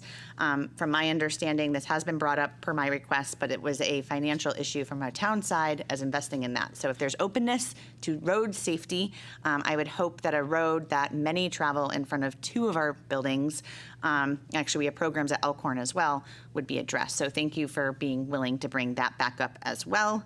I'm gonna second Phil's concern about staff resignations. There was a heartbreaking one in the last update, a staff member at Stowe that holds a very dear and near place to my heart. And a wonder I have, and I know teacher contract negotiations are something that we always have to consider. How do we sustain staff who want to be here? And it's money. How do we sustain staff who want to be here? But the reality is the town next door can pay thousands of dollars more. And I don't have the exact solution, but I think creativity around how we ensure we keep sustainable staff long-term is something we need to be open and willing to look at. I also appreciate in the Parent Square app the special shout out to Eli Whitney. I also heard there was a beautiful award ceremony that took place at Eli Whitney. Seeing events that highlight our kids and engage our families just make me happy. So thank you for sharing those. The vice principal for the day is a special friend of my family, and I can't say how deserving that little young human is. So excited to see that come through. And that little young human, that assistant principal, sent me a little, did you get one? A little thank you note from the assistant principal. That doesn't surprise me. She's an incredible young little girl. And then I would just share as a parent, the end of school year fills me with emotions. My daughter is leaving Enfield Street School. It's my last child going through there, so transitioning to a different building brings a lot of feelings for little ones and for adults. And I'm just gonna remind folks to be mindful of that. I found myself being a frustrated mother with my daughter yesterday, and then this morning she was a puddle of tears, and she's like, I don't want to say goodbye to my teachers. And I was like, oh, I'm not connecting this behavior to actually what these big transitions hold. And those big transitions and those emotions come from connections and relationships. So thank you to the staff. Thank you to the folks who work in our buildings. It's not just the teachers, it's also our custodians, it's our front office staff, it's the security guard, it's the cafeteria worker. It is everybody. It's the bus driver who make our kids have a successful day. And I truly thank you. I hope you all have a restful summer and see you back in the fall. Okay, who'd like to go next? Thank you, Amanda. Ms. Acree. Good evening. I just want to wish everyone, our students, our teachers, administration, and staff, a well-deserved and a restful, fun, but relaxing and safe summer. I'm looking forward to attending Prudence Crandall's 5th grade Stepping Up ceremony tomorrow, and also as a board member attending the Enfield High graduation for our seniors. So congratulations to all of our seniors in our district as they embark on their future journeys. Thank you. I just have a question through the chair to Mr. Macchio. It was about your update regarding the mandated bilingual district, and I'm also going to try to keep this short in lieu of time. I found that update very interesting, that we have 3 schools that identified as meeting the threshold of 20 speakers of the same non-English native language. One of the questions I had, it says, once a district is mandated to provide a bilingual program, it says, thus, even if only one family opts in. So could you just explain that briefly? It says once a district is mandated to provide a bilingual program. So you would be providing some sort of a program for that specific language? So I'm very happy that I asked this question to Mr. Flynn, our Director of Literacy, because I do have an update for you that will go in the weekly update. That's fine. But if that one family does choose to opt in, the timeline for providing support. So when a guardian indicates that they would like to opt their child into the bilingual program, the services are initiated then. There's no timeline necessarily for this to begin, other than that the person delivering the service or support, basically for us it's our TESOL educators, are requiring some days to organize resources, to collaborate with the general education teachers for that child, and to then plan the lessons. They will literally contact parents at the beginning of the school year via a letter, asking them to indicate if they're going to opt their child into the bilingual program or if they're going to maintain their ESOL programming as is. So they'll reach out and they have communication from that. And but it's still our TESOL teachers which are generally providing it. So it would become almost like a more, I guess, I don't know if the word robust. Yeah, we do like you will see a intensive type program. You'll see a posting for a bilingual educator. If we're unable to find one and hire one, right, then we have to, in lieu of that, we have to send a letter to the state basically stating that we've done that and that our TESOL educators will be the ones providing the support. Okay. I guess I'm surprised. We've seen the influx in the different languages, so I guess I was just kind of surprised that it took us this long to become a mandated bilingual district. So I found this information very interesting, but I also realized that it was a mandate from the state saying you have to do this, and it seems like there's definitely going to be a lot of moving pieces to implement the program, like within the schools, within the schedules, especially because we're looking at JFK and Enfield High. So I'll be interested to see how this plays out and the parents that do opt in going forward, and then if we, obviously increase in different schools. So I did have a question about that. So I appreciate you clarifying that, and I guess there's more to come on that. And then it seems like for the legislation 2026, what they went through to the governor didn't really have major negative impacts on the town of Enfield. As far as, we've got the Alliance funding. We found some other little pockets of funding. But where did the excess cost share end up? I didn't look that up. Do you? So they added the $40 million into Yep. excess cost reimbursement. Sorry, there was talk of it potentially going up to 128 million that was going to be added. That did not occur. Okay. The extra amount did not make it in, but there is an additional 40 million that's in for each of the bienniums. And I know we budgeted very conservatively Yes, we for did. that anyway, And we so did not- anything we did extra- not adjust that at all as we went through our iterations of the budget. Yep. And then quickly, as far as like the bus routes, I'm not sure that we've really thoroughly looked at them since we did the first reorg. So it's probably a really good time to kind of look at that. And because I think that was really a hard time because those were done very quickly because like they decided in like, I don't know, what was it? I don't know. Nobody was here. But it was like months, and then they had to redo the bus runs. And lastly, March. Yeah, it was. Yeah, no, I knew it was like months away. And then I also wanted to say to Ms. Griffin, that is why I guess I'm such a staunch advocate for Enfield Public Schools is because the staff made my kids' journey through it what it was. And I could never, this is my way to always give back. So I agree with you there. Let's see. I just do want to say to everyone, it's summertime. Have a healthy summer. Enjoy your time off if you're able to. I don't have time off, but I hope everybody has a health and safe summer. And that's all I have. Okay. Anybody else? Ms. Cushman? I could go. Oh, sorry. Go ahead, Scott. You can go. Please. No, I was just going to say, piggybacking on what Tina just said. So in what language do these letters go home in? Through the chair to the superintendent. What letters? For the multilingual. Oh. Sorry. Yeah, they go home in the native language. Excellent. Thank you.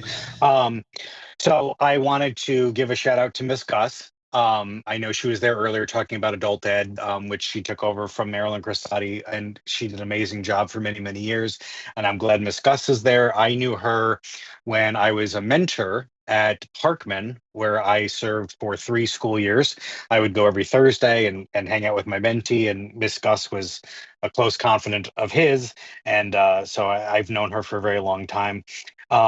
Related to like getting more dads involved. I was always kind of hashtag PTO dad, at least on my third of town with Whitney and Hazardville, and I always took great pride in that. So any other fathers that are out there that want to get involved, please, I encourage you.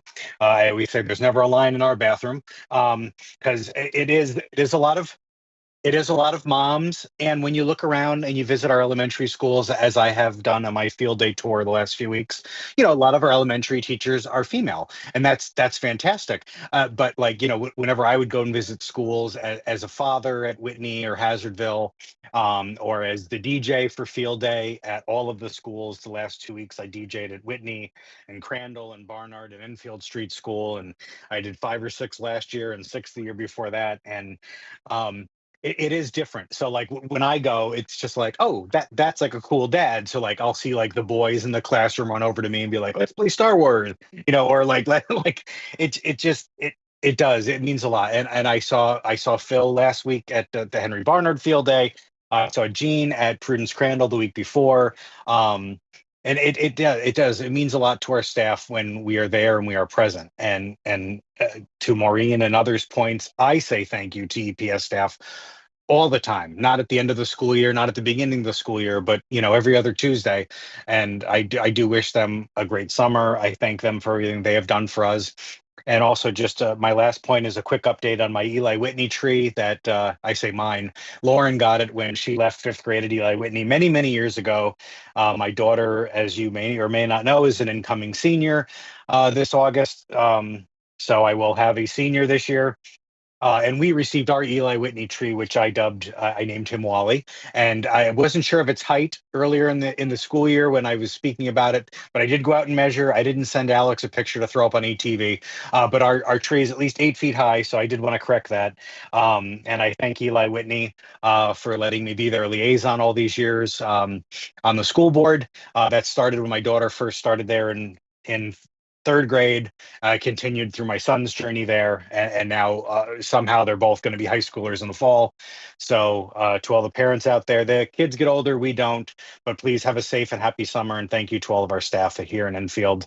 I really appreciate everything that you've done for my two, and multiply that by the 5,200 kids that we have educated this school year. And it's not just our elementary schools and our middle schools and our high schools, but our adult ed and our extended learning that happens at Alcorn. Alcorn is still a school. There are still school programmings at Alcorn. The Enfield Public Schools is much larger than we're given credit for. We do much more than we're given credit for, and that's because of our staff. And I just want to say thank you to them and have a safe and happy summer. Mr. Ryder, Mrs. Cushman. Through the chair to the superintendent, I just had a question when you were bringing up the routing software. When the parents can designate whether their children are going to ride the bus, are they able to switch through the year, like on a weekly basis? Or so it's not that if they make the decision at the beginning of the year, they're locked? Yeah, by law, we have to allow them to take the bus. But again, that's going to be a year in advance. We're building it behind the scenes right now. But there'll be, again, that's a big piece for us to communicate out, but it's more of how we're building it into PowerSchool so that they can then go in and do their updates. The big piece right now is being able to actually get the accurate data in there regarding what their primary stop is and what their secondary stop is going to be.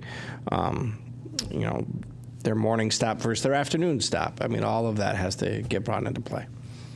And the other thing about the hazard zones, are they building the routes so that students won't have to cross roads like Route 5? They're just going to, or like... Yeah, Route 5 is a definite because of the number of lanes of that road. And I'll give you for example. We have some students who would normally be walkers to the high school, but because of what side of the road they live on, they have to be dropped off by the bus. And I know that they're dropped off by the bus because every single day when they're being dropped off by the bus has to lay its horn on because people don't understand, even though there's 3 lanes, when the bus has its hazards out, everybody stops. So, yeah. Okay. I just used Elm Street as the one example. Go ahead, Mr. Ryder. To Ms. Cushman's point, Janet, just so you're aware, like even in our policy, like there are exceptions made for state roads. So even though we might live within a half mile of our 3-5 school, if we have to cross 190 or we have to cross a Route 5, that's the kick out. So we would get a bus. Yep. Yeah, I did understand that for walkers. I just was curious about whether students would have to cross those main roads or if they would be built so that they're only getting released from the bus on their side. Okay. So, and Maureen, thank you for your faithfulness in coming to every meeting. And as you were speaking tonight, I couldn't help but think that you were really speaking from experience, as a staff person, seeing every individual student. So, thank you. And to our staff and students who have worked tirelessly and persevered through a difficult year, I just wish you a safe and restful summer. Thank you. Thank you, Ms. Cushman. Mr. Gauss? The first thing is I have a question that's probably for both the chair and the superintendent. Can we have, and it doesn't, obviously not over the summer, can we have the adult education group come again so that we can see their 5-year plan? Sometime in the fall or whenever. Just it just seems like it'd be a really good thing to know, to see how it's going to grow. And Yeah, I haven't started to build. In all honesty, I've only built a couple of the board guests for the fall, August and September, I believe. So we can have a conversation with Karen. yeah, just one of those things that's like, it would be really good to know and to share that information with the people that may be able to use the program. Well, maybe they can come during, budget season when we're kind of doing all the budget presentations. They can be in there too. Yeah, it just seems like something that could be helpful for the community. A shout out to all the graduating students. Good job, and everybody moving up or not moving up. Look forward to working with everybody again next year. I'm going to indulge myself a little bit. I have a couple boys that have graduated from a different school today, Three Rivers Middle College, Magnet School, Logan and Ian. Just congratulations. They are both moving on to college, and it all by scholarship, so good job, boys. And thank you to everybody here for working with me on such short notice and being friendly and disagreeing when we have to, and agreeing when we can. Thank you. Thank you, Mr. Gauss. Anybody else? Okay. I'm just going to admit a boo-boo that I did today. I did not know. I was at Prudence Crandall, and they were loading buses. I'm not sure if it was for a field trip or something, but I had to get to, yes, that was me. I had to get to an insurance meeting at the superintendent's office, and I thought because they were loading that I could drive by them because they had been loading for quite some time. And I drove by at like 1 mile per hour. And I got told today that I shouldn't have done that, so I apologize. So if anybody is at a school and the buses are stopped, and well, because half of the buses' lights were on and then the other half weren't, so I didn't know what to do. So I messed up. I will be the first to admit. I do stop on Route 5, but in regular streets, but I did not know that was the case, so I'm slightly embarrassed by that.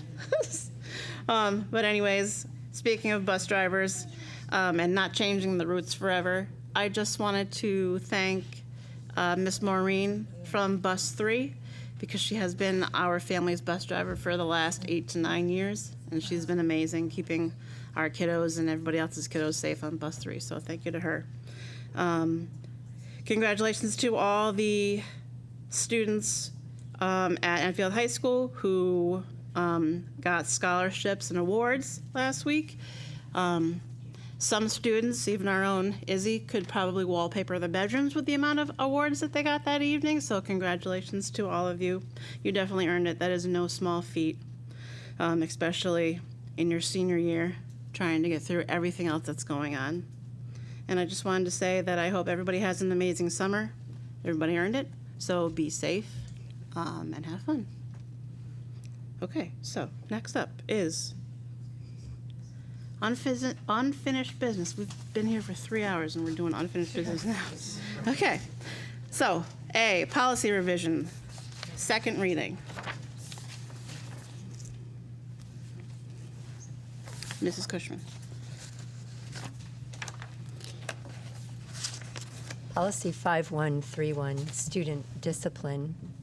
This student discipline policy will replace our current conduct and discipline policy, updating the language and definitions to be more consistent with the policies on school climate and restorative practices. This model policy from Shipman addresses a broader range of behaviors, making it possible for the board to repeal 5 policies later this evening if this policy passes its second reading. I would like to make a motion to approve the second reading of policy 5131, student discipline. So moved. Motion made by Ms. Cushman, second by Ms. Pickett. Any discussion? Mr. Gover. So I made many substantive comments at the first reading, so I'll just echo with this policy. I know one of my key concerns was the the redefinition of the word bullying, and then also getting away from the zero tolerance approach that used to be the standard to now the tiered response approach. So I am not in favor of this. Thank you. Anybody else? Ms. Pickett? I appreciate efforts to consolidate, streamline. This is a lengthy policy that has lots of pieces to it. So I'm going to make some comments. I don't expect any answers. So I'm just going to say questions, but you don't need to answer me because I'm struggling with how to vote on this. I believe policy is important. I think we need to have clear policies around student behavior. However, so much about behavior is subjective and open to personal opinion and bias. I mentioned this last time. I came here as a mom when my almost fifth grader was in kindergarten. I was, and I still am, concerned about our discipline data and the disproportionate outcomes for Black and Brown students and students with disabilities. What I'd like to understand is how we're building a comprehensive support system around behavior. Discipline means to teach, not to punish. What supports do we have to teach and support our students? How are we supporting our admin and unbiased decision making? And how are we ensuring equal access and appropriate supports for all students? I am concerned about some of the behaviors that are outlined specifically in Section 3. Many of these seem completely subjective. Things like you can get potentially suspended or expelled for dress code policy. That was number 5. Number 10 seems like students' ability to practice freedom of speech. And number 20, punishing a kid who has excessive absences, which to me seems super contradictory to like send them out of school if they're absent. Not saying that those behaviors would necessarily equate those discipline measures. However, when we make it an allowable way to take our most severe discipline measures, it is concerning. So I guess for me is I think the admin regs and the support that we have around professional development and building comprehensive systems of support that help students build skills versus punishing them is way more important. And I hope that we have more robust policy work around multi-tiered support work and ensuring students have access to supports versus just punishing them. And we provide that support with our budget as well. Thank you, Ms. Pickett. Anybody else? Ms. Cushman? I just wanted to address the concern that was expressed in a meeting last month about repealing the district policy on civility, which we will address later. But I wanted to mention that there was language that we borrowed from the civility policy, and we inserted it into number 3 of Section 3 of this new student discipline policy. Since the civility policy did provide greater detail in defining inappropriate communication, it was decided it would be fitting to carry it over to this policy. Thank you, Ms. Cushman. Anybody else? Okay, roll call, please. Roll call. Sorry, I just want to ask a clarifying question because I appreciate, I did see like any act against any form of harassment around a protected class is listed in here. We still do have specific policies though on Title IX, Title VI, and harassment, correct? Perfect, thank you. Yes. Yep. Yes. Ready? Okay. Dr. Kalman? Yes. Mrs. Cushman? Yes. Mr. Gauss? No. Mr. Kober? No. Mrs. LeBlanc? Yes. Mrs. Pickett? Abstain. Mr. Ryder? Yes. Mrs. Acree? Yes. Chairwoman Riley? Yes. Motion passes. Thank you. Okay. Ms. Cushman, 5131.911. The Connecticut School Climate Policy, this proposed policy maintains the same number but replaces the title and the content of the current policy 5131.911, bullying, teen dating, violence prevention, and intervention. New language is introduced and definitions updated that provide continuity between the 3 policies we're voting on tonight. As mentioned at our last meeting, according to a statement by CABE in February of this year, this updated policy and its accompanying regulations are based entirely on legislation. As a result, boards are required to adopt this policy as written. Thus, our local board was left with no opportunity to make any changes to the content or language of this policy. I would like to make a motion to approve the second reading of Policy 5131.91, Connecticut School Climate Policy. So moved. Motion made by Ms. Cushman, second by Ms. Pickett. Discussion? Mr. Coburn? So as with the previous policy, I made the bulk of my comments at the first reading. So just to echo the summary of that, I know my concerns with this was just kind of adding additional roles, requiring the climate coordinator, climate administrator, climate committee, the requirement for training, a lot of what we call that unfunded mandate from the state as being required by this policy again, and the board not having discretion to edit any of the verbiage in this policy, including language that could potentially be seen as in conflict with some of the federal executive orders. Okay. Actually, I have a very random question. This is way late in the game about asking about policy. But if the state of Connecticut mandates us that we have to have these policies, so then why do we even have to vote on them? Like, it should be a standing state thing, and then we only vote on the policies that apply to our district. Like, it seems like that's an absurd thing. Mr. Ryder?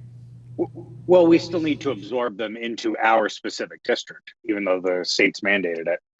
And I just have one point to make to Mr. Kobler's point. Like, yes, it is an unfunded mandate, and nobody here is for those. But like, some teachers, some staff members want to raise their hand for things like this because, although it's something that isn't funded, it does give them an opportunity to lead in a specific category, whatever that category may be. They can become a leader, whether it's in their building or at their grade level across multiple buildings.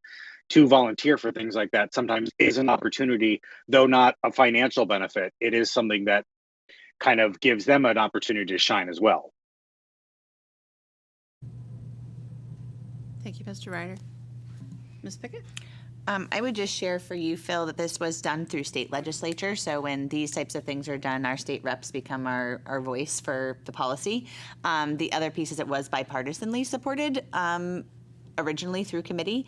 And I think the reason for that is because of the tiered response and behavior, like clear outlines around behavior response work that typically unites folks as far as everybody wants to be informed when kids are struggling in school. Everybody wants to have ways that we're documenting that and responding to it.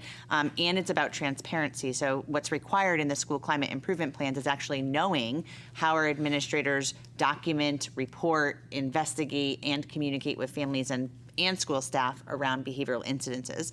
So this actually helps us build that structure and helps families have access to information and be informed and part of the process. So I would think that it would be part of some of the work that you would like to support around your transparency initiative and ensuring that students are receiving behavioral supports. I will also just share this is work that I support professionally. Building a positive school climate is foundational to student success and staff success. And I think this also supports the work that we're doing around our strategic goals, setting consistent processes across our district and supporting positive outcomes for students. I will be abstaining because of my professional role. Thank you, Ms. Pickett. Anybody else? Ms. Cushman? This is kind of a lengthy explanation, but it really came from a few days ago. I was asked a rather thought-provoking question. In your time serving on the board, it was asked, has there been anything that you have done that you regret? And immediately my thoughts went to my very first meeting after being appointed to the board, where I voted to approve a policy that I strongly disagreed with, but which, as had been communicated through legal counsel, was necessary to comply with state law and protect the district. Later, as I mused upon that conversation, this Connecticut school climate policy came to mind. And while, just as Ms. Pickett pointed out, the overall intent of the policy is very good, concern was expressed in the February Policy Committee meeting about the final sentence of the policy in light of the executive order released on January 29th, ending radical indoctrination in K-12 schooling. This final sentence establishes, on behalf of the district, a dedication to cultural responsiveness, diversity, equity, and inclusion. At first glance, we would all heartily embrace any practice that would lead to all students being welcomed, recognized, and accepted as individuals with unique purpose and gifting and with infinite value. But unfortunately, these terms have opened the door to many unforeseen consequences, Like that vote cast a few years ago, I voted in support of the first reading of this policy at our May 27th meeting, though I disagreed with it and now have been regretting it. If allowed to strike that final statement, I would readily support this policy, but as written, I will not. Thank you, Ms. Cushman. Anybody else? Ms. Pickett? We have an equity statement and a policy that we support as a board. So I guess what I'm struggling with, and especially referencing the executive order from a president who doesn't even know the terms that he's defining, and has no legal basis actually to the executive order that he put forth, it's concerning that we are questioning state legislation, especially when our state is above and beyond in protecting our most vulnerable students. And I think that is a really concerning reason why to vote no. Anybody else? Okay, roll call, please. Leslie. Dr. Calden? Yes. Mrs. Cushman? No. Mr. Gauss? No. Mr. Kober? No. Mrs. LeBlanc? Yes. Mrs. Pickett? Yes. Mr. Ryder? Yes. Mrs. Acree? Yes. Chairwoman Riley? Yes. Motion passes. Ms. Cushman, 5135. Restorative practices response. Like the policy on school climate, this new policy and its accompanying regulations, based entirely on legislation, are required by Connecticut state law to be adopted as written. I'd like to make a motion to approve the second reading of policy 5135, restorative practices. Motion made by Ms. Cushman. Can I have a second? Second. By Ms. Acree. Discussion? Mr. Kober? So in line with the other policies, during the first reading, I kind of stated my thoughts on this policy as well. I know specifically with this one is kind of the new term, references challenging behavior, kind of being that catch-all subjective reason for identifying and then tying it to student discipline. And then again, school climate. So these three policies obviously all kind of come together, but they all have their own individual facets. And so, yeah, again, just kind of reiterating my comments at the first reading. Thank you. Thank you, Mr. Kober. Ms. LeBlanc?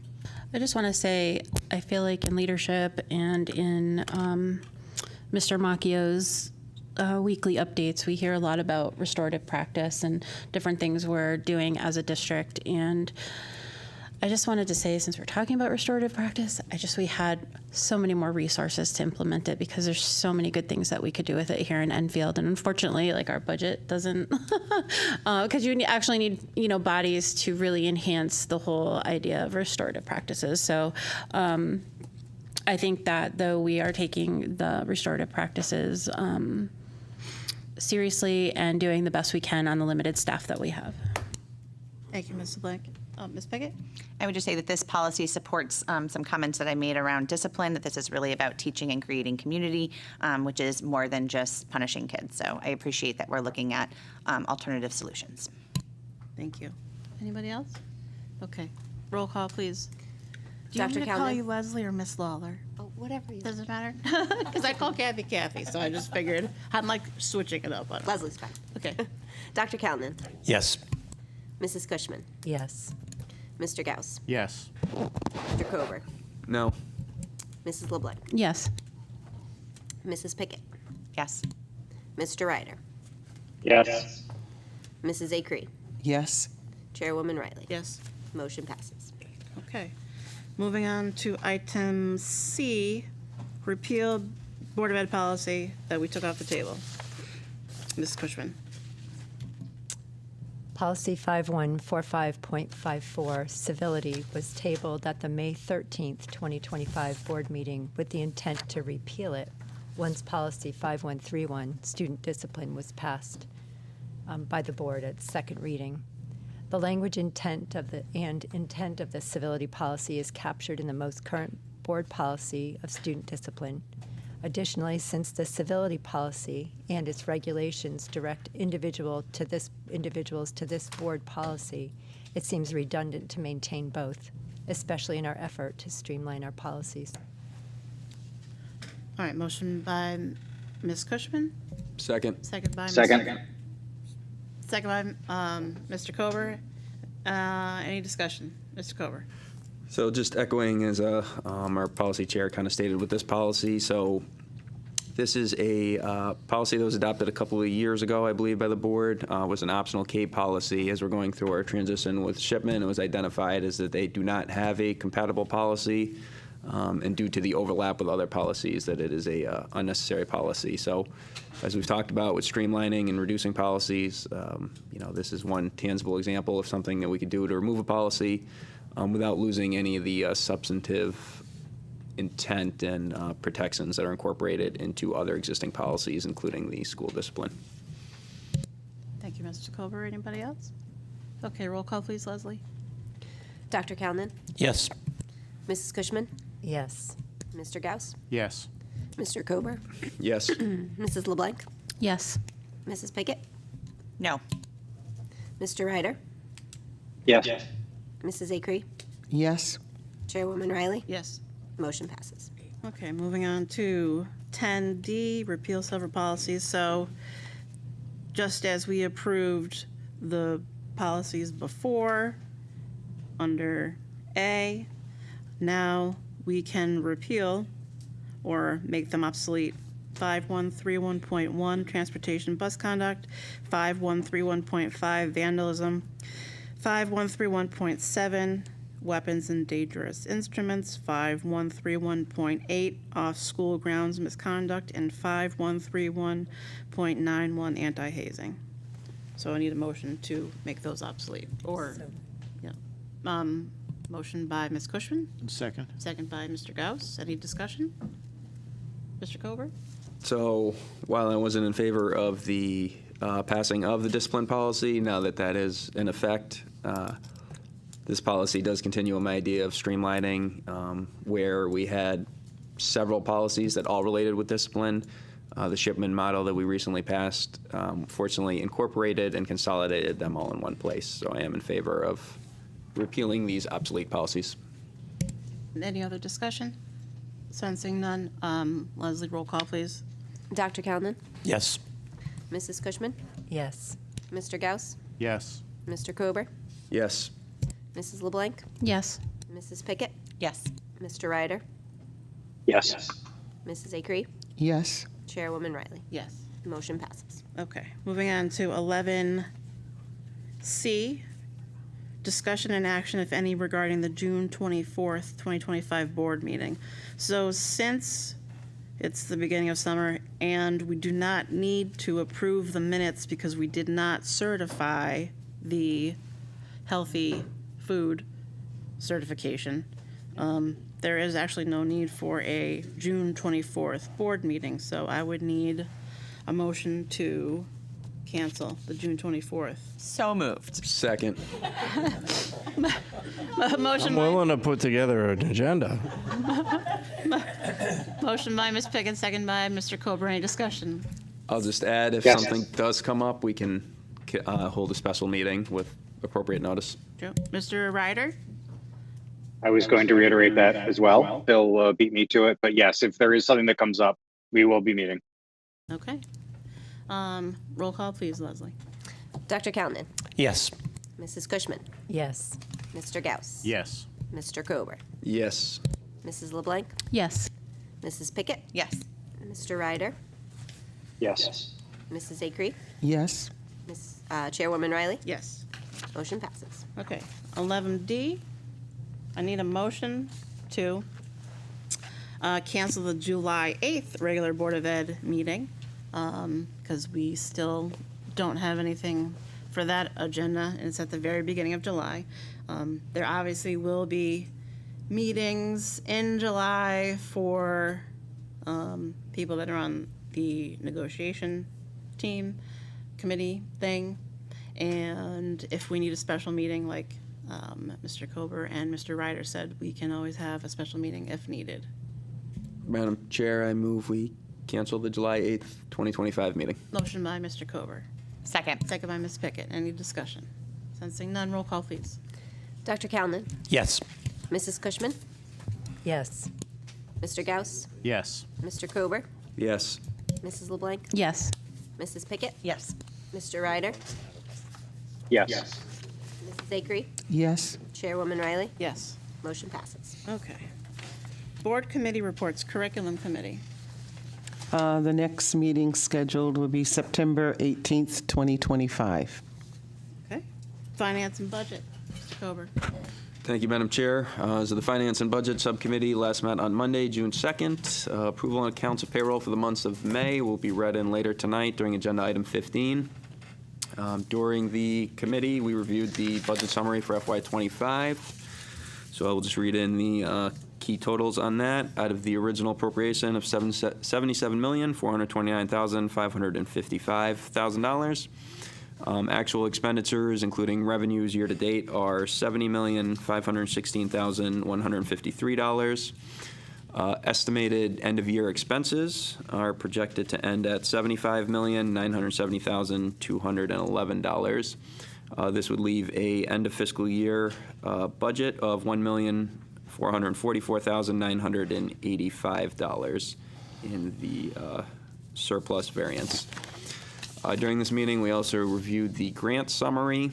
So I guess I'll read in some totals of that. FY24 grants, which was a little while ago, we had applied for $4,454,368. We were awarded $4,210,343. There are still available funds of $690,695. The reason for this is because there's a handful of those grants that are multiple year grants. That's why they're still open.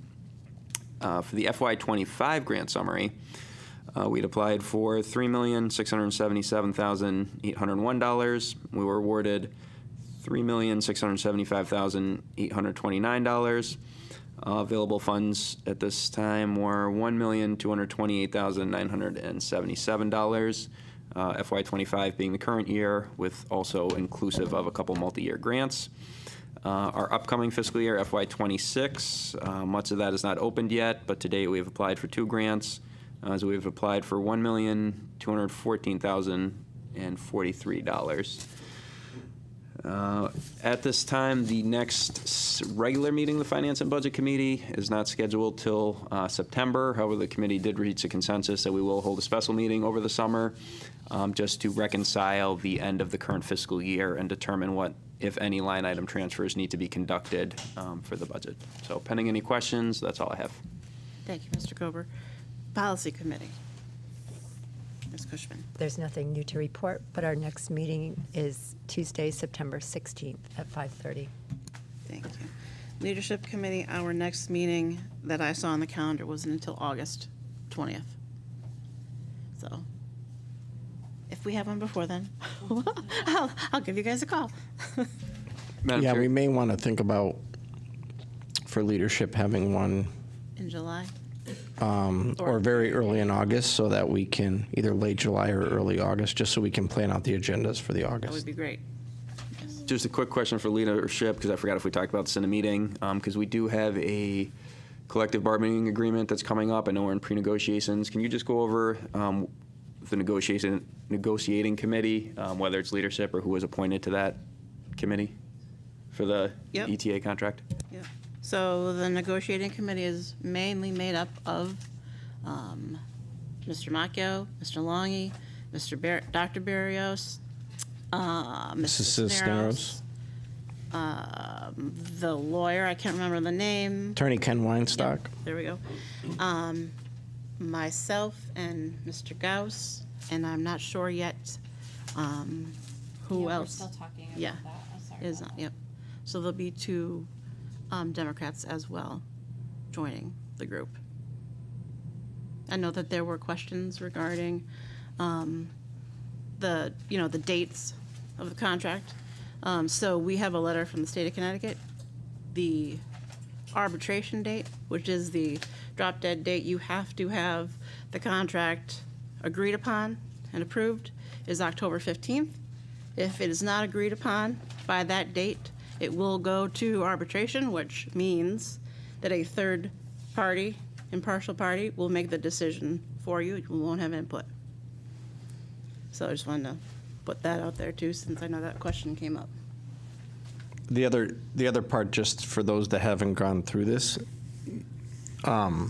arbitration is incredibly costly because basically the board is fronting the majority of the cost of the arbitration, and there's multiple lawyers that are involved and whatnot. So.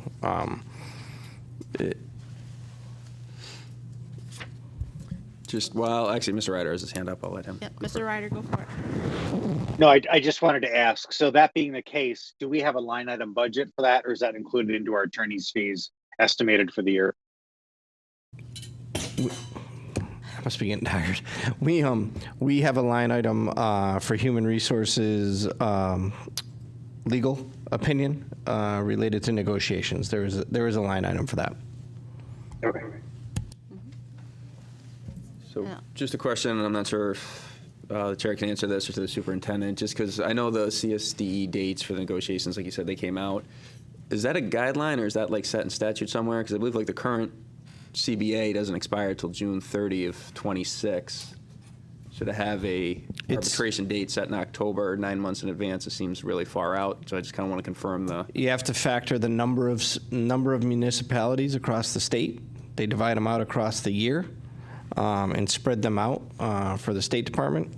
It's per Connecticut general statutes that the commissioner assigns us the arbitration hearing date to the Board of Education as well as to the other side. So this is not something you have the ability to adjust. All right, that answers my question. Thank you. Okay, so we will work on setting up an okay date for all of leadership in August then, before the 20th, to get the agendas put together. All right, so liaison reports, school reports and updates. Mr. Ryder? Yes, so my final report from Eli Whitney for the 2024-2025 school year. So from Eli Whitney, we had a very successful field day. Thank you to all the amazing caregivers who came and volunteered. As I had mentioned, I was there DJing field day. I saw a lot of parents out there, a lot of friends out there. They had a great time. We also wanted to give a special thank you, and this is across the district, to the Leah Auto Group for donating their field day t-shirts this year. They not only donated for Eli Whitney, but for all of our K-5 schools. So thank you very much for doing that. Eli Whitney's year-end assembly and fifth grade celebration happened this week on Monday. Congratulations to all of our award winners, and good luck to our fifth graders heading off to JFK in the fall. We know you're going to do great. Third graders joining us from Hazardville. Current third graders are going on a field trip tomorrow. We also want to welcome our current second graders at Hazardville coming up to join us for grade 3 at Whitney. We can't wait to see you. We also like to give a shout out to Chase P for representing Eli Whitney last week at the National Invention Convention Finals in Michigan. And ERFC's Summer Escape Program, which you may have seen some emails about, that's actually going to be hosted at Whitney this summer. So anybody that's applying for ERFC's Summer Escape, just know that your school will be Eli Whitney.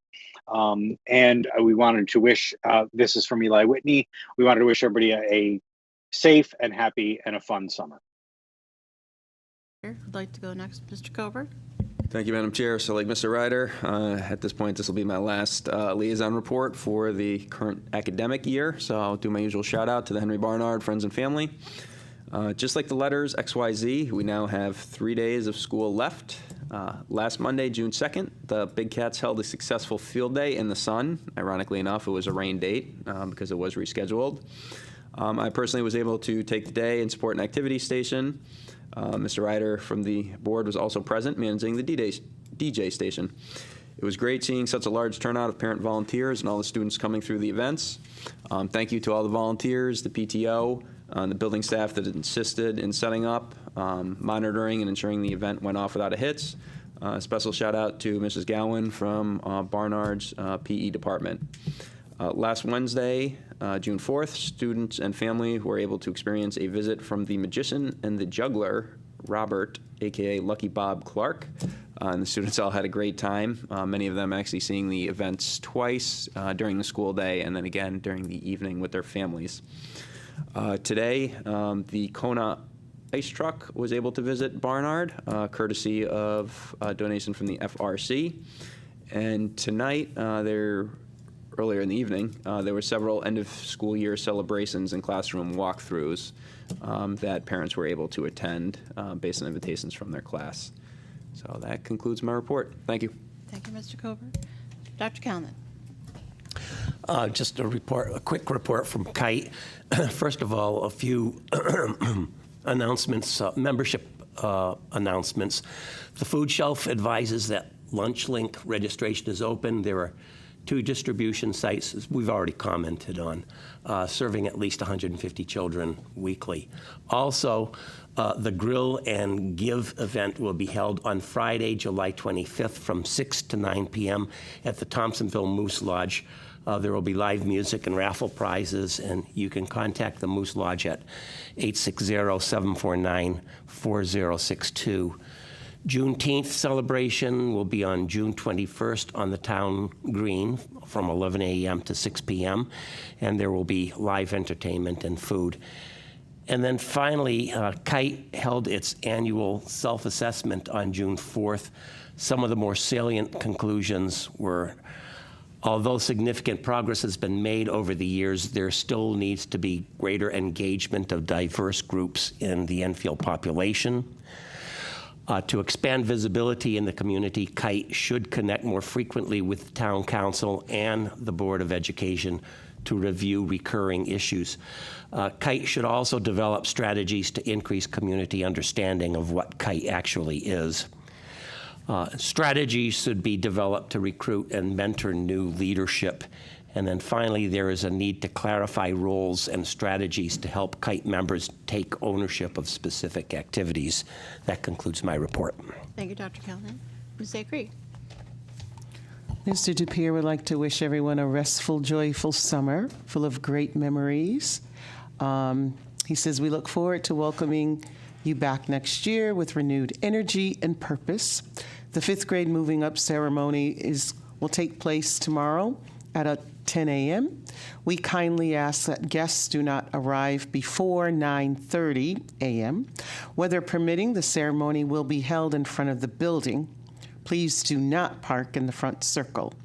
Parking will be available along the side of the building and also behind the school. We are looking forward to celebrating our 5th grade students as they prepare to take their next big step to JFK Middle School. Thank you, Ms. Acree. Anybody else? I just wanted to give a shout out for Hazardville Memorial. Their very own Officer Jerry is Enfield Public Schools Support Staff of the Year, so congratulations to him. Their newsletter had a bunch of awesome pictures with him with the students. It was great. And all the students, to honor him, dressed up in, I believe, black and like bright yellow, because that's what he usually wears. Joint Facilities Committee. Our meeting got moved to June 19th. Joint Insurance Committee, our next meeting isn't until September, but we did have an insurance meeting today. Ms. LeBlanc and myself were there in preparations for the contract. Joint Security Committee, we meet this Friday. Enfield Mental Health Committee. The next meeting to be determined in September. And Pre-Referendum Committee, that's tomorrow. And we're going to be interviewing 2 of the architects firms. I just want to say, if you're on the committee, and Randy sent an email, and he put in the OneDrive the scoring sheets and all that stuff. So if you didn't get a chance to go to the finance office, it's available there. Okay. Thank you. All right, so I need approval of the regular Board of Ed meeting minutes from May 27th, 2025. So moved. Motion by Mr. Culver. Second by Ms. Pickett. Discussion? Okay. Just to clarify. Sorry. No, just to clarify, this is the second posted meeting minutes that Kathy shared with us. Because she had made a change? Yes, okay. Thank you, Mr. Ryder. Show of hands in favor. There is 8 in favor. Mr. Dr. Callan just stepped out for a minute, so. Mr. Doctor. Okay. Mr. Cover, approval of accounts and payroll. Yes, thank you, Madam Chair. So Approval of accounts and payroll. The Finance Committee had met on June 2nd, 2025 to review financial statements for the month of May, year-to-date, and examine various documents related to finances. A review concluded there was nothing of significance to report to the full board.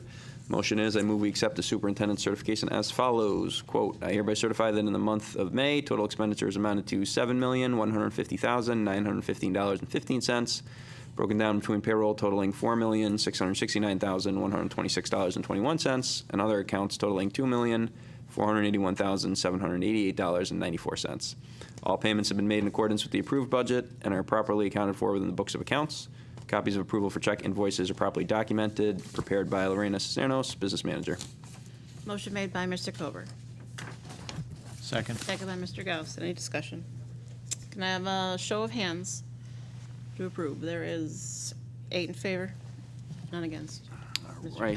Callen. So certification of grant and Head Start expenditures, again, based on the Finance Committee review of June 2nd, 2025. There was nothing of significance to report to the full board. Motion is, I move we accept the superintendent's certification as follows. Quote, I hereby certify that in the month of May, the total grant and Head Start expenditures amount to $523,356.14, broken down between payroll totaling $408,768.94, and other accounts totaling $114,587.20. All payments have been made in accordance with the approved budget and are properly accounted for within the books of accounts. Copies of approval for check invoices are properly documented. End quote. Prepared by Lorena Cisneros, Business Manager. Motion made by Mr. Kober. Second by Mr. Gauss. Any discussion? A show of hands in favor. There is 8 in favor, none, 9 in favor, none against. And there are no line item transfers to action. Okay. Mr. Ryder, is there correspondence and board communications this evening? I do have one that I would like to share, that I am honored to share, I should say. So I'm just going to read into the record a quick memo from Catherine Zalaki, the Executive Administrative Assistant. So submitted already for leadership. This letter is to inform you that I will be retiring from the Enfield Public Schools as an Executive Administrative Assistant for the Superintendent of Schools as of June 30th, 2025. I started working here on February 12th, 1997 for the Curriculum Director, George Perry. Then I worked for the Assistant Superintendent, Anthony Torrey, briefly before I started working for the Superintendent. I have had the pleasure to work for 5 different superintendents: Mr. Gallagher, Mr. Schuman, Mr. Drezik, Mr. Longy as an interim, and now Mr. Macchio. I have been extremely fortunate to have worked with many dedicated and amazing administrators and EPS staff members during my tenure here. I thank each and every one of you, not only for your leadership, but for your dedication and strength. I officially started as the Enfield Board of Education Recording Secretary in July of 2006. I have had the pleasure of working with many exceptional board members and a few outstanding board chairs over the past 19 years. Chairwoman Riley has truly been a great board chair, and that will be hard to replicate. I want to thank you for everything you've done for our district. You have been awesome. While working in the superintendent's office for over 25 years, I have navigated through many interesting issues and topics over the years, like the mercury spill and the contaminated soil at Fermi, the Enfield High School flood, once we had an October snowstorm, the graduation issues at First Cathedral, closing Fermi, Clothing Nation, Nathan Hale, and of course our restructuring. Reusing Stowe, school construction at both Enfield High School and JFK, student and staff passing on, prayers, board members passing, COVID, budget shortages, everything we've all been through together, just to name a few. However, I've truly enjoyed the time I have worked for Enfield Public Schools and all of the friendships I have made over the past 28 years. I am now ready to step onto my new path in life, my retirement. Respectfully submitted, Catherine Zalaki. Kathy. Hey.